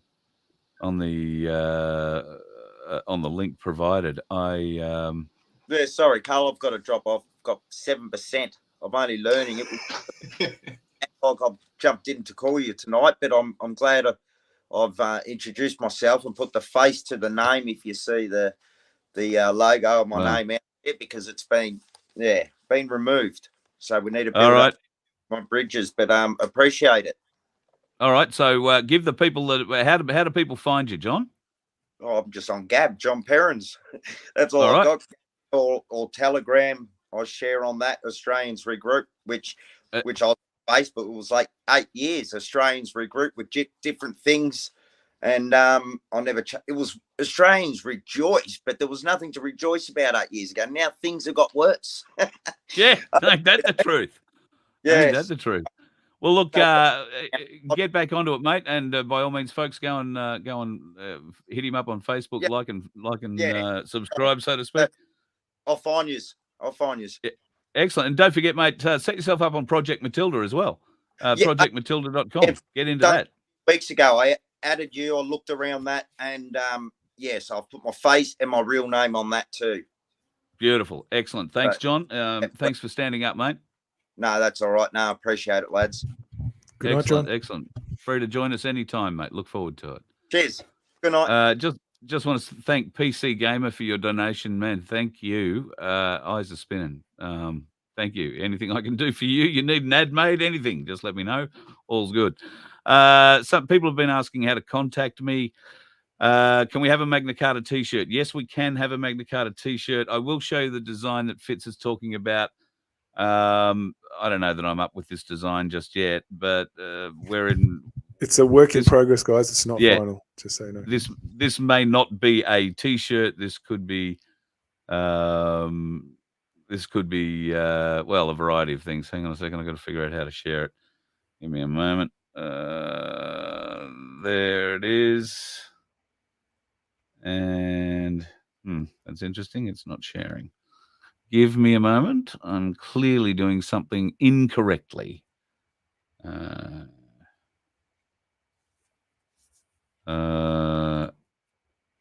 Let me stop that screen share. Let me start another screen share, which will be that, which will be that, which will be that. All right. Can you see that now? Yep. No? Yes? That's not the one I was talking. That's not a T-shirt. No, it doesn't look anything like a T-shirt. It looks more like something we'd put on a cup. Yeah, that's the very last one I sent you is the T-shirt. Good. So I buggered that completely up then. Right. Love your work. Give me just a moment then. I'll hang on. Let me pull that down and let me go back to me messenger, which I shut down. Because it's a noisy thing. People are always sending me messages. Thank you for sending me messages, folks. If I don't get back to you, I tried to get back to everyone, but I got like a heap in there I've got to get to. All right, hang on. So I've got this, I've got that. No. Just want to answer a question from Danny. What do I think about the sovereign thing to drop the plates on the 2nd of the 8th? I'm not aware of that, to be honest. You might have to give me more information of what's happening on the 2nd of the 8th, so then I can answer your question. First I've heard of it. 2nd of the 8th. I have a sneaking suspicion that this could be something to do with the originals in Central Australia. Just a thought, maybe not. Yeah, Fitz, I can only see the very last message on your messenger hasn't come through. No, hasn't come through. I do not have such a message to share. It says Trinity of Law. No, don't have that. Don't have it. Hasn't sent it. Did you send it to? You know why? Because you sent it to the other me. I sent it to the wrong me. Yeah, there you go. There are too many me's. Get the me's right, mate. Whoopsie. For those of you who are unaware, Facebook have a penchant for silencing me, and so there are a number of Facebook me's. All right, let's try it now. All right. Okay. This would have had a ping, so I'm guessing it's you. That seems like it's going to open. Well, he says hopefully. Where are you? Where are you? Where are you? Coming? No. Open. Oh, I've got to download it first. And then it'll open. Right. Here we go. Hang on. All right. Now. Share. Stop screen. Share screen. Share window. Share that one. Here we go. There you go. You should, in hopefulness, be able to see that now. Can you? Yeah, I can see it. You see it freely speaking? Yep, sweet. Very good. It's not complete. There's more that can come on it or come off it. That's just a skeleton. So here we're trying to push the Magna Carta 1215 trial by jury theory. And do you want to explain, Fitz, on the back of the shirt there, and I can tell it's the back because I can see the neck on the front of it, the annulment by jury and the common law private prosecution ends of that pyramid?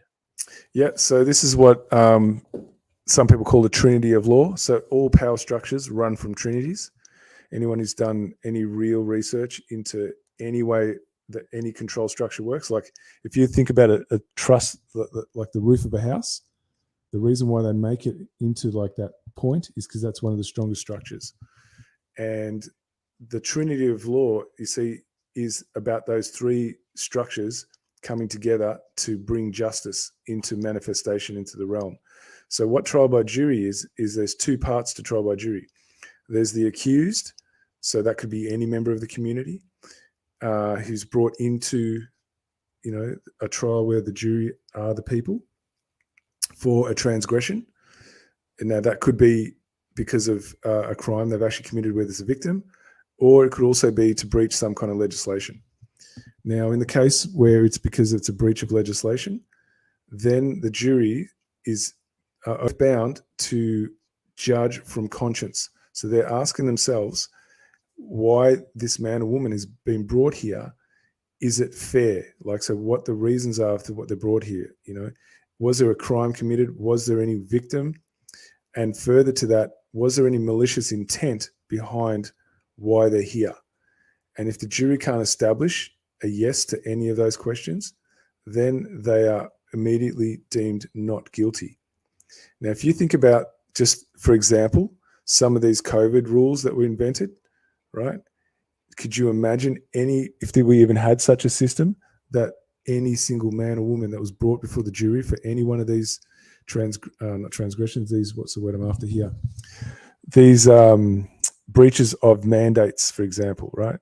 Could you imagine any one of those jury members going, oh yeah, you really harmed someone, you know what I mean? If they were acting out of conscience, they'd be striking it off, right?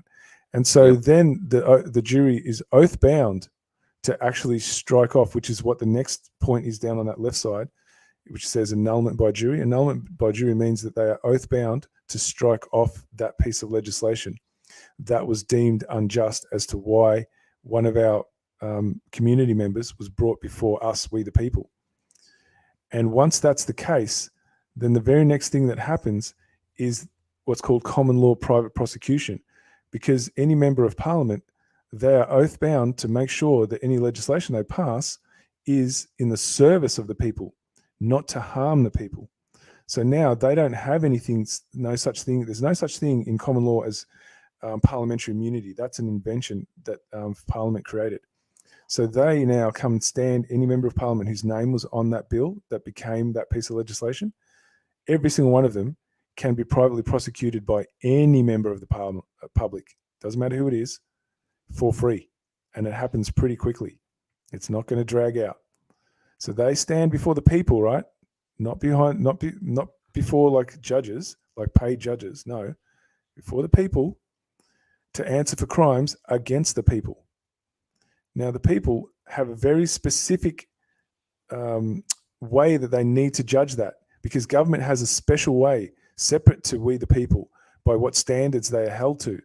And that's all defined in those acts of parliament that deal with those actual specifics, which is the Treason Act, for example, or the Act of Supremacy, for example, right? And they must actually follow that structure, because government wrote it for itself. So we're fulfilling the contract the government actually wrote for the penalties if they breach their own contract. And they are, one of them is sedition, the other one is treason. And I went over that before. And it's for free, guys. Yep. Like there's no money exchanged. A proper court does not have any money exchanged. You know, and then off they go. Now you got to think, if you're a parliamentarian and you know that's the consequence waiting for you, what are the chances you reckon you're going to actually pass legislation that's going to harm another living being? All those psychopaths are not even going to be drawn to that job. Yep. Not even close. Yep. The only people that would be drawn to those jobs would be people who actually live in honor in their day-to-day life, that their mind would never even conceive doing anything harmful to another. You know, but unless that accountability structure is there, you're always going to attract the psychopaths. Always. That's a dead set. And if you don't believe me, take a look outside today, because that's been happening for centuries. And it's because we never had trial by jury. So this, if you want to start thinking about how you can educate people, man, start wearing shirts like this, because that's the kind of conversation you're going to be having with people in your day-to-day street encounters. Yep. And the more of us that start wearing it, the more questions we're going to get asked by those who see it. Because things don't go the first time you see it. People don't think much. But when they see it the second, the third, the fourth, the fifth, the 20th time, then they start asking questions. So we start saturating it, right? You'll see how much faster it goes. And this is day-to-day life interactions. So that's one option that we have, guys, once it's finalized. Absolutely. Fitz, people are talking about the triangle. They're saying, oh, it reminds me of the all-seeing eye. The sphere is the strongest form in nature. Why is the triangle being used? Because that's the three aspects of your consciousness. It's about lining them up. So you see, consciousness is expressed through three aspects: thoughts, actions, and emotions. And if you can line them up and unify them, then you are sovereign. And this is how we line up our three aspects of our consciences. Our thoughts are lined up with our drive, which is our emotion to do something. And the action is to serve justice, to see it done. And this is the way by which it's done. It's just that simple. I'm sorry. I didn't mean to laugh during your reply. I've just seen Sarah's latest post after the generosity of some people this evening. And thank you to everybody who is being so generous tonight. She's now suggested I'll be able to afford another Thai massage. God love you, Sarah. And I must say that Thai massage fixed me. It took a day before I was working again right, but absolutely brilliant. Thank you so much. So, folks, what do you think about the T-shirt design? Are you Are you watching this tonight and you are a graphic designer? Do you think you could do us a better one? Happy to hear or look at your designs. After all, it will be a people's shirt. So design a shirt, folks. And thank you to some of the generosity that's been afforded to us here tonight. We will make those shirts. We will sell them. You can have them. And we will wear them. We will make them Sarah, just wanted to say to everyone. Just wanted to say to Sarah, she said this sounds new age. This system of trial by jury, this is adopted across the world through tribes. This is a very ancient system because it's connected to natural law. It's our innate capacity to understand how to actually manifest justice in the physical realm.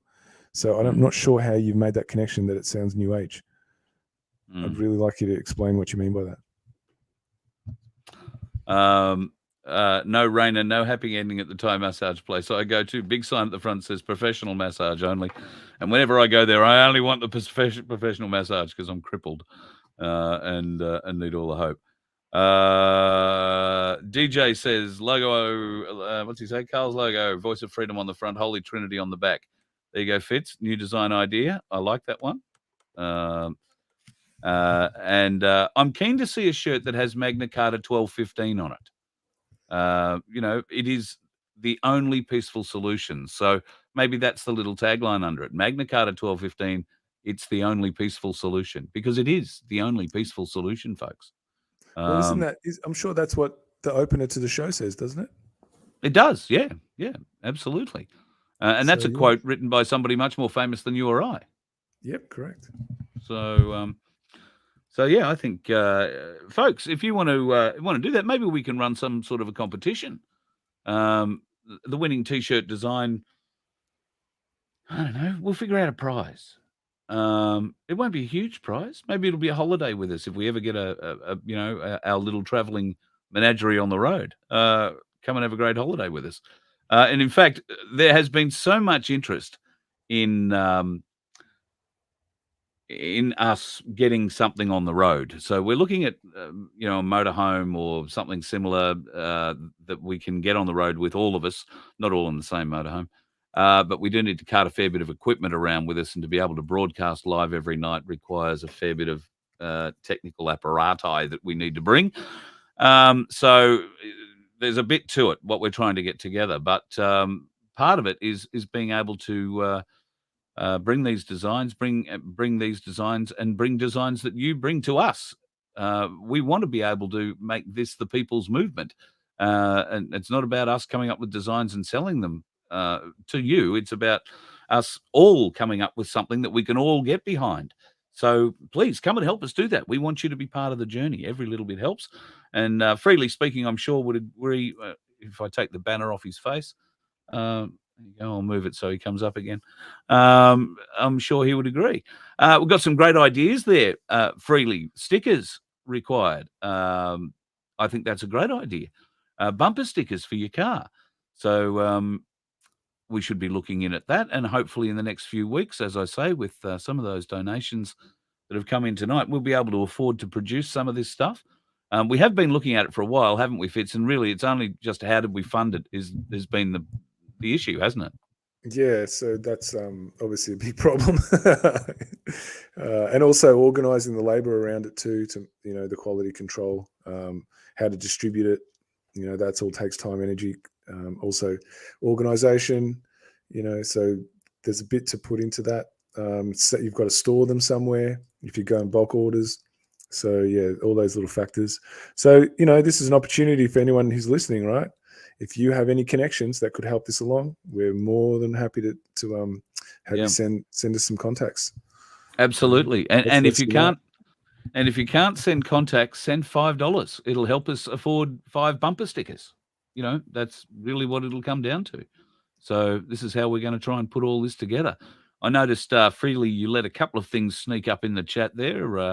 You're talking about weekly podcasts and private memberships and all sorts of interesting things that raised a few eyebrows as I saw them roll past, but I'm sure we'll wind up talking about that at some stage.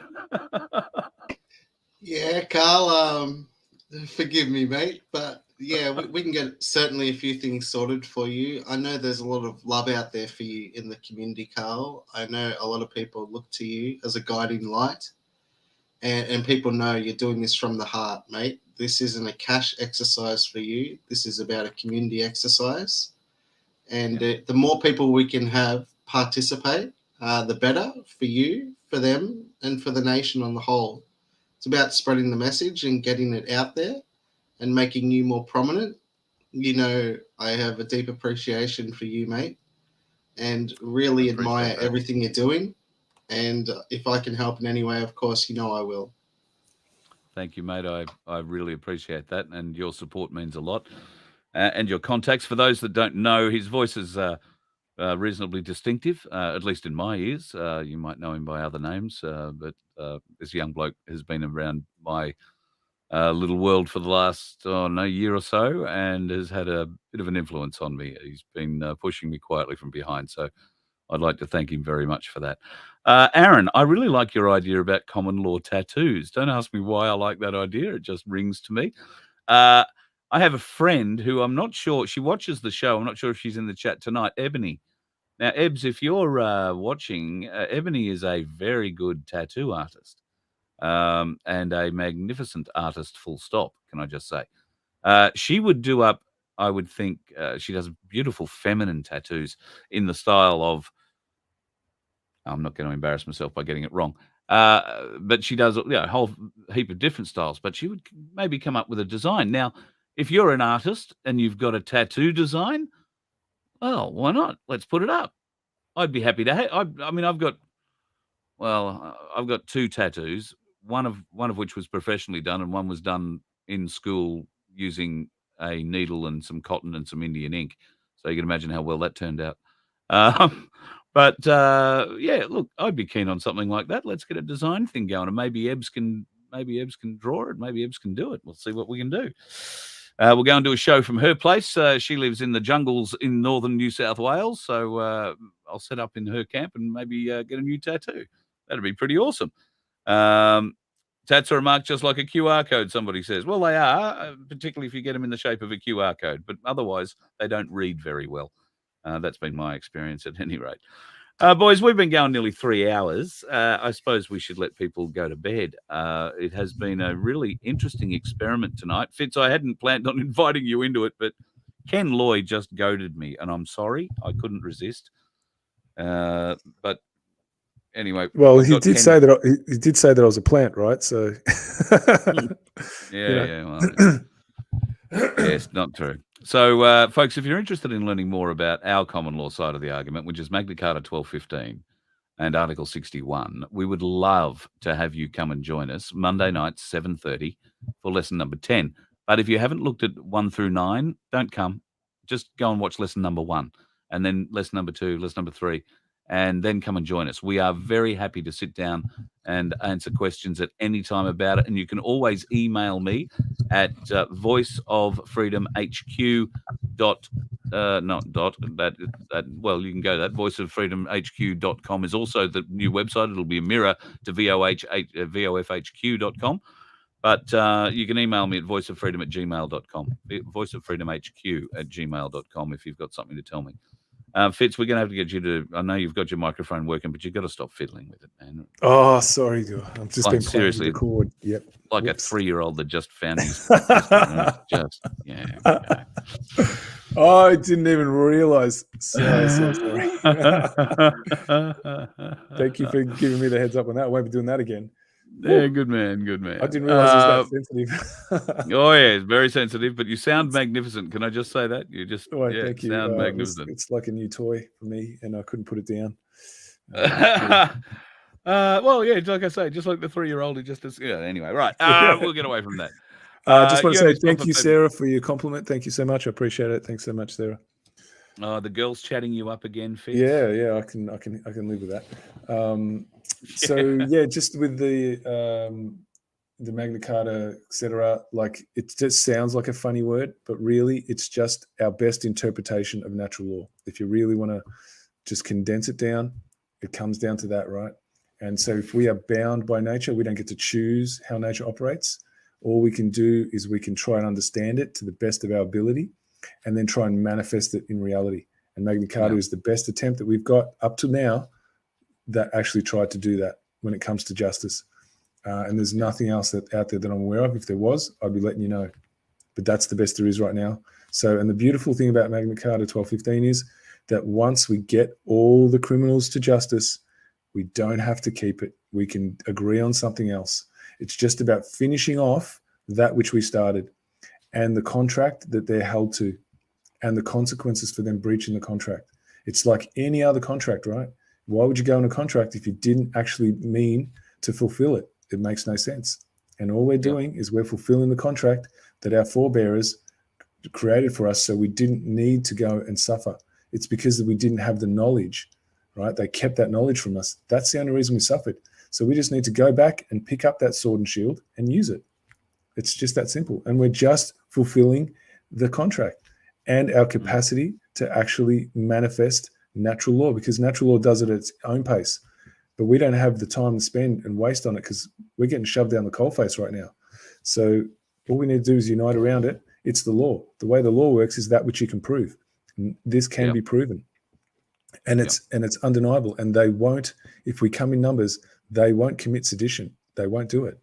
And we just need to unify around it. So this is just waiting for people to pick up and use.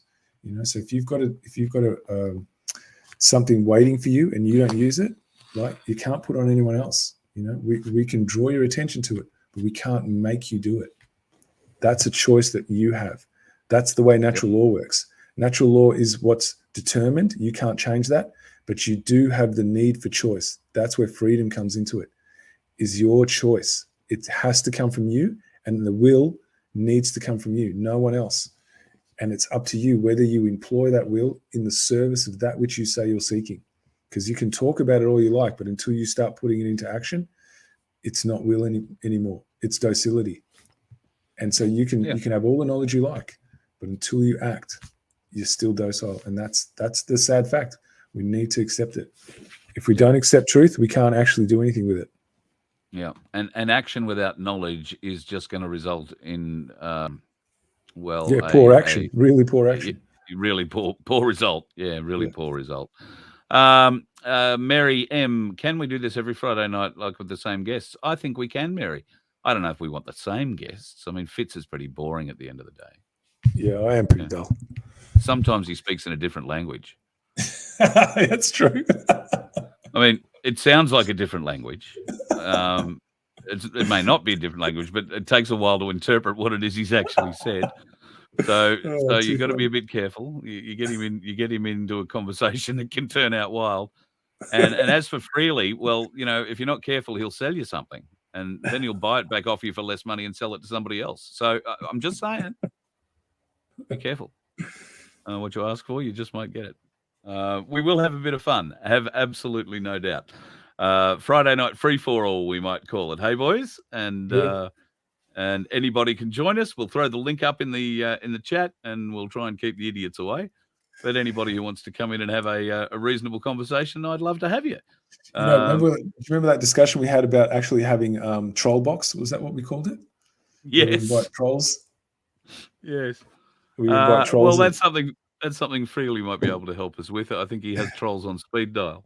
Is that right? You can access a few. You've only got to get on your Twitterverse, and they follow you around the world, don't they? Yeah, we'll see how we go. We want good people. Hopefully, what I'd like to do is we can talk about some topics that perhaps we're not touching upon this evening. We can broaden the scope and maybe talk about humanity 2.0, maybe talk about transhumanism, maybe talk about digital upgrades for us all, maybe talk about the singularity, maybe talk about AI. Can we talk about FLATEARTH? We could, and we could also perhaps get some prominent people on to contribute talk with about that as well. Yes, I think that would be very good. I'd be very keen to do that. I get a lot of requests to talk about FLATEARTH, And I would love to, and I want to do that, and I've been saving it for the launch of Project Matilda live streaming, because we're going to go into some areas that night, I can tell you, that will not keep us on YouTube for very long, or Facebook or anywhere else. So I've been trying to keep it for that, but very keen to get involved in that, folks. So if you'd like to learn more about that, the Earth that may have different shape, then I sit on the fence, but I'm going to present you some information that will have your head spinning. I shit you not. It'll have your head spinning. Anyway, boys, it is getting fairly late. We've now done 3 hours. I think it's been an absolute pleasure and a great experiment with the hookup we did with Dave and Kaz. First time that any of us have really recognised that that's happened in the world. But then again, we live in a fairly small world, and we don't know what everybody else is doing in it. So we're not prepared to maybe say we were the first, but maybe we were. It'd be great if we were.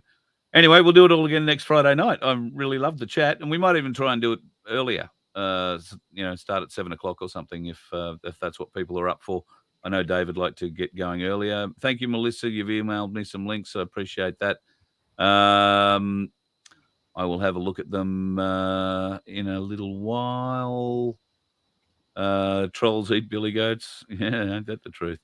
I think that's just about it for questions. Thank you for everybody. Thank you very much once again to PC Gamer Oz for his donation tonight. You've changed a life tonight. I can tell you, you've really helped us there. You've helped Fitz. You've helped me. You've helped Guru, and you are able to get Freely Speaking performing like a seal. So I think you should be congratulated at every level. Yeah, Carl. That's phenomenal stuff, what he did. And I let him know that if he had a business or anything that he'd like you to do voiceovers for, by all means, he would. If he wishes to stay anonymous, that's also fine as well. But most importantly, every single dollar, he can rest assured, every single dollar of that contribution will go back into Carl's broadcast. None will go anywhere but Carl's broadcast, and it'll allow Carl to get on out on the road and speak to more people and hopefully visit a town near you soon. And that's the thing. I saw Wendy Evans. I hope you're still in the chat, Wendy. I had your statements up a couple of times in the chat. I don't know where you are, Wendy. You say you're pretty lonely where you are, that you don't know of too many people that believe what you believe in your area. Please email me and let me know whereabouts you are. Email me at voiceoffreedomhq@gmail.com, voiceoffreedomhq@gmail.com, and I will find people in your area to hook you up with. We are finding that when I come to a town to do these shows, the people who come are recognizing each other and they're going away as friends. So if you're in an area where I might be able to come and do a show, then you will walk away with a group of friends that night. Now, it might be 10, it might be 20, it might be 150, it might be 2,000. I don't know. We don't know how many people are going to turn up to these things. So if you want to let me know where you are, I'll see whether or not there's a show somewhere around you, or maybe you want to organize one in your area, wherever you are. Oh, Wendy, you're in Warrnambool. That's not going to be hard. I grew up in Mortlake. Got family in Koroit. At least I used to until I started talking like this. So, yeah, all right. There is a lot of talk about me coming to Warrnambool, Wendy. In fact, coming to Victoria in general, there is about 4. Got an email from Healesville. Got an email from somewhere down in Gippsland, Maui, I want to say. One in Wangaratta, one in Albury, Wodonga, a couple out of Melbourne. And I think I've got 4 or 5 requests out of Tasmania to take the show down there. Now, pardon me. The thing we all have to understand with the show that I take on the road at the moment, it's the Tuesday night show with Ricardo Bozzi. I'm getting a lot of requests to do the show full stop. There's only one Tuesday night in the week, and Ricardo's not going to do 5 nights a week with me. So I need to know whether or not you folks are interested. Yeah, Clark's Pies in Mortlake Buzz. Absolutely. Best place. So I need to know whether or not you'd be interested in sitting in on the other shows that we do. The Magna Carta shows on a Monday night. The Patriot 101 shows on a Wednesday night when he hasn't got to be on an excavator digging a hole somewhere. Thursday nights will be something else, which we're working on at the moment. I'm hesitating to talk about, but Auntie Glenda hopefully will be involved with that. And for people who know who Auntie Glenda is, that should mean something significant to you.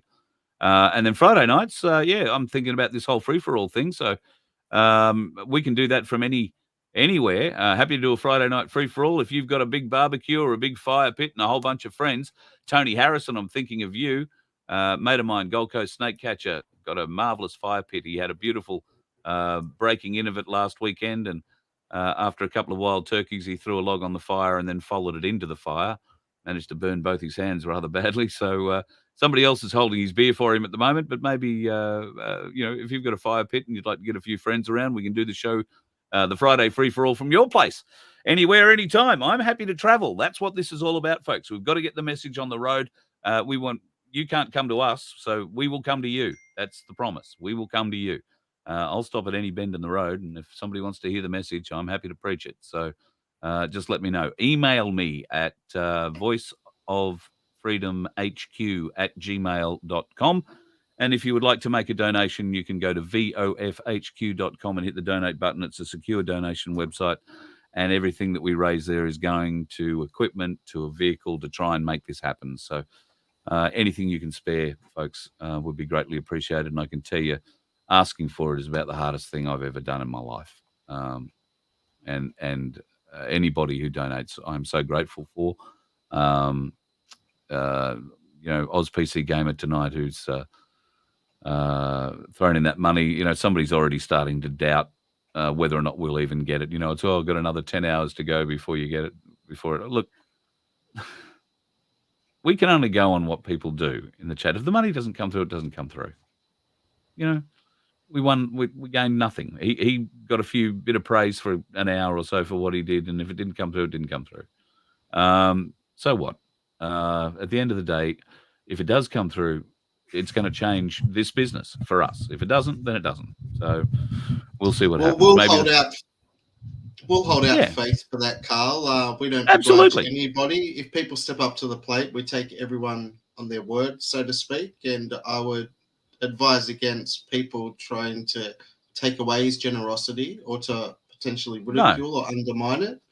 Yeah, I think we'll that's look wrong to that with positivity. And also, perhaps if we can all support Carl enough, I can get him to do a full Monty routine on New Year's Eve.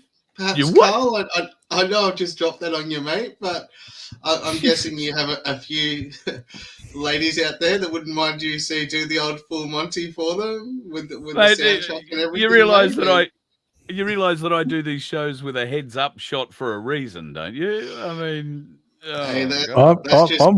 what's got my interest is in how did that even become a thought for you? I know. Where are you coming from, Ben? There you go. Now I've let your name out. A few people might have run it by me, but there's all the more for you to hug, Carl. You're a good guy. You're a big guy. Let me give a shout out to Hans as well. Hans has been bombarding the chat with Hibbler Productions and Level. Yes, I'm quite aware of their work. They do sensational work. And perhaps if we can't get them on, we'll try to get Eric Dubay on, and maybe that'll satisfy your interest as well. So leave it with me, and we'll see what we can do, and let's keep our fingers crossed. Excellent. Sarah says, "Can you swim, Carl?" Yes, I'm wondering why you need to know if I can swim. Yes, I can swim, Sarah, but if you're asking me to swim to bloody Tasmania, not likely. Thanks, Tash, for your support, bitch. Thank you. Make me feel really good. That was lovely of you. Tash knows who she is. We love her.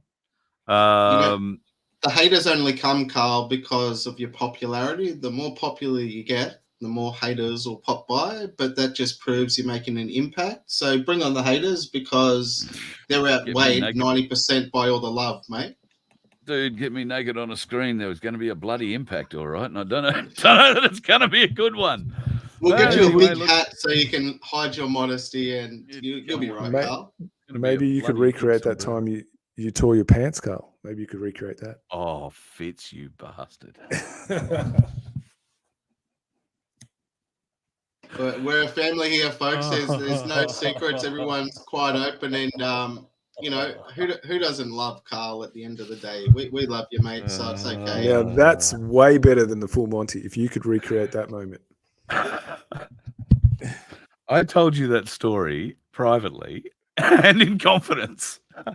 And I haven't said any more. That's it. No, I know, but now people are going to ask,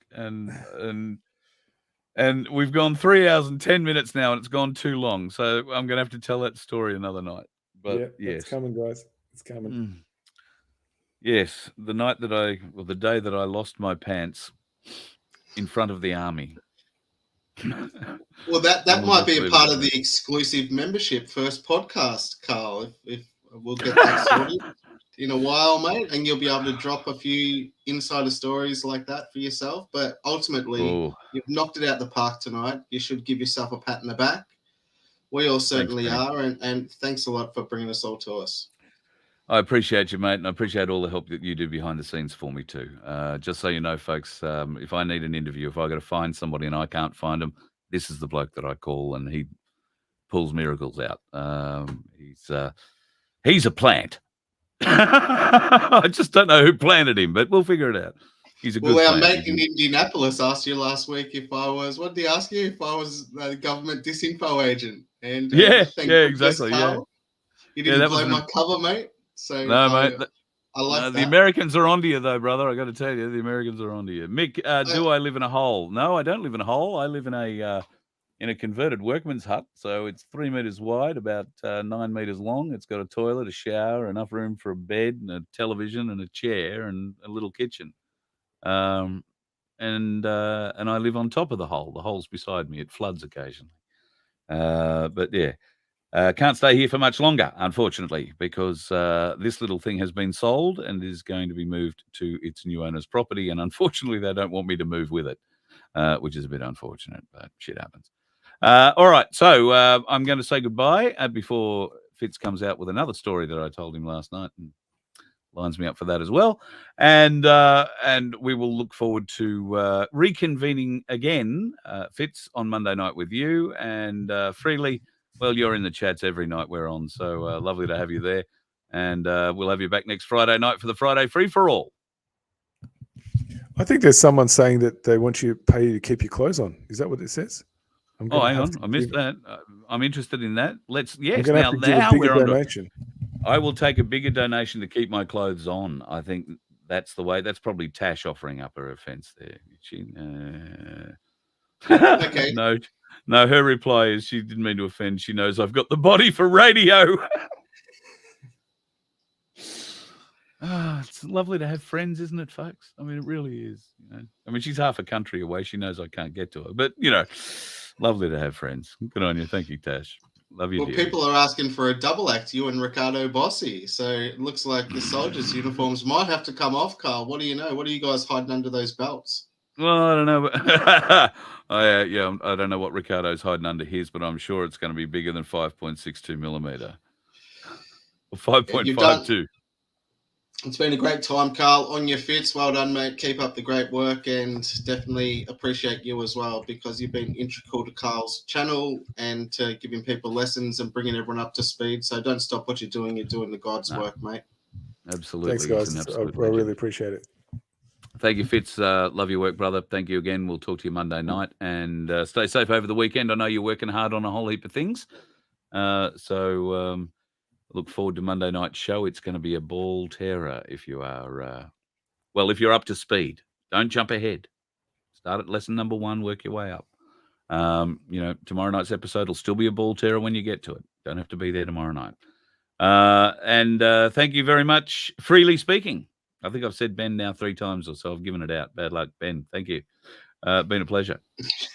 Good stuff. I'll talk to you next time, Carl. And all good, mate. You've done well.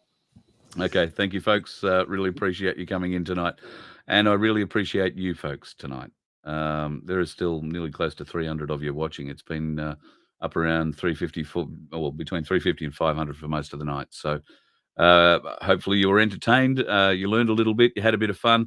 We're happy to take the piss out of many things and happy to have the piss taken out of us. That's part of what it is. We're a big family here and we'd love you to join it. So if you want to be part of this for next week, we would love to have you and your family join us. The Friday night free-for-all, God knows who's going to turn up. We'll see if we can arrange a couple of specials. Might even see if there's a famous person I can get and we'll get him for a bit of a chat, maybe a sing-along. We've had some success with Patriot 101 Glenn playing his guitar and doing a song, so that'll be great. Now, the Aussie Cossack, some just quick news for those who've tuned in late. Apparently, he has been moved out of segregation. He's now seen the light of day for the first time in a couple of months, and on Sunday, Mrs. Cossack expects to have her first physical visit with him. I don't mean that's a conjugal visit. I just mean she gets to see him face to face. That's been the plan, although that has been the plan now for the last 2 or 3 weeks, and they've cancelled at the last moment. She is hopeful that this weekend they won't, so we'll find that out on Sunday or Monday, I'm sure.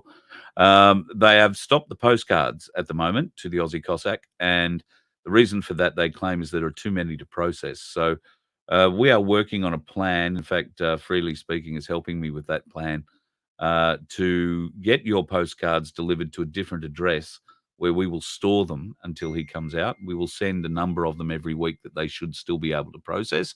But when he comes out, we will deliver the bunch of them, and there will be a large bunch of them, thousands of them, we expect. So we'll have an address for that hopefully in the next few days. And you can send your postcards there. We will then forward them on to the prison, and we'll forward them on in numbers that don't tax those poor prison guards in the post office too much. Poor darlings they are. So that's what we'll do. If he can't get them, he'll get them eventually. We'll send them through in a dribble, and then when he gets out, we'll drown him in them. And that's the plan. So yeah, hang on to your postcards for the moment. We should have that new address maybe lined up over the weekend or early next week.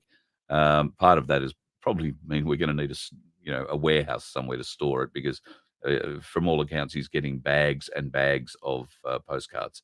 So we'd love to keep that up, folks, and we can only do that with your support. And thank you again to everybody who's donated tonight or who's considering donating. You can do that at the webpage. You can see on the crawl the bottom, vofhq.com.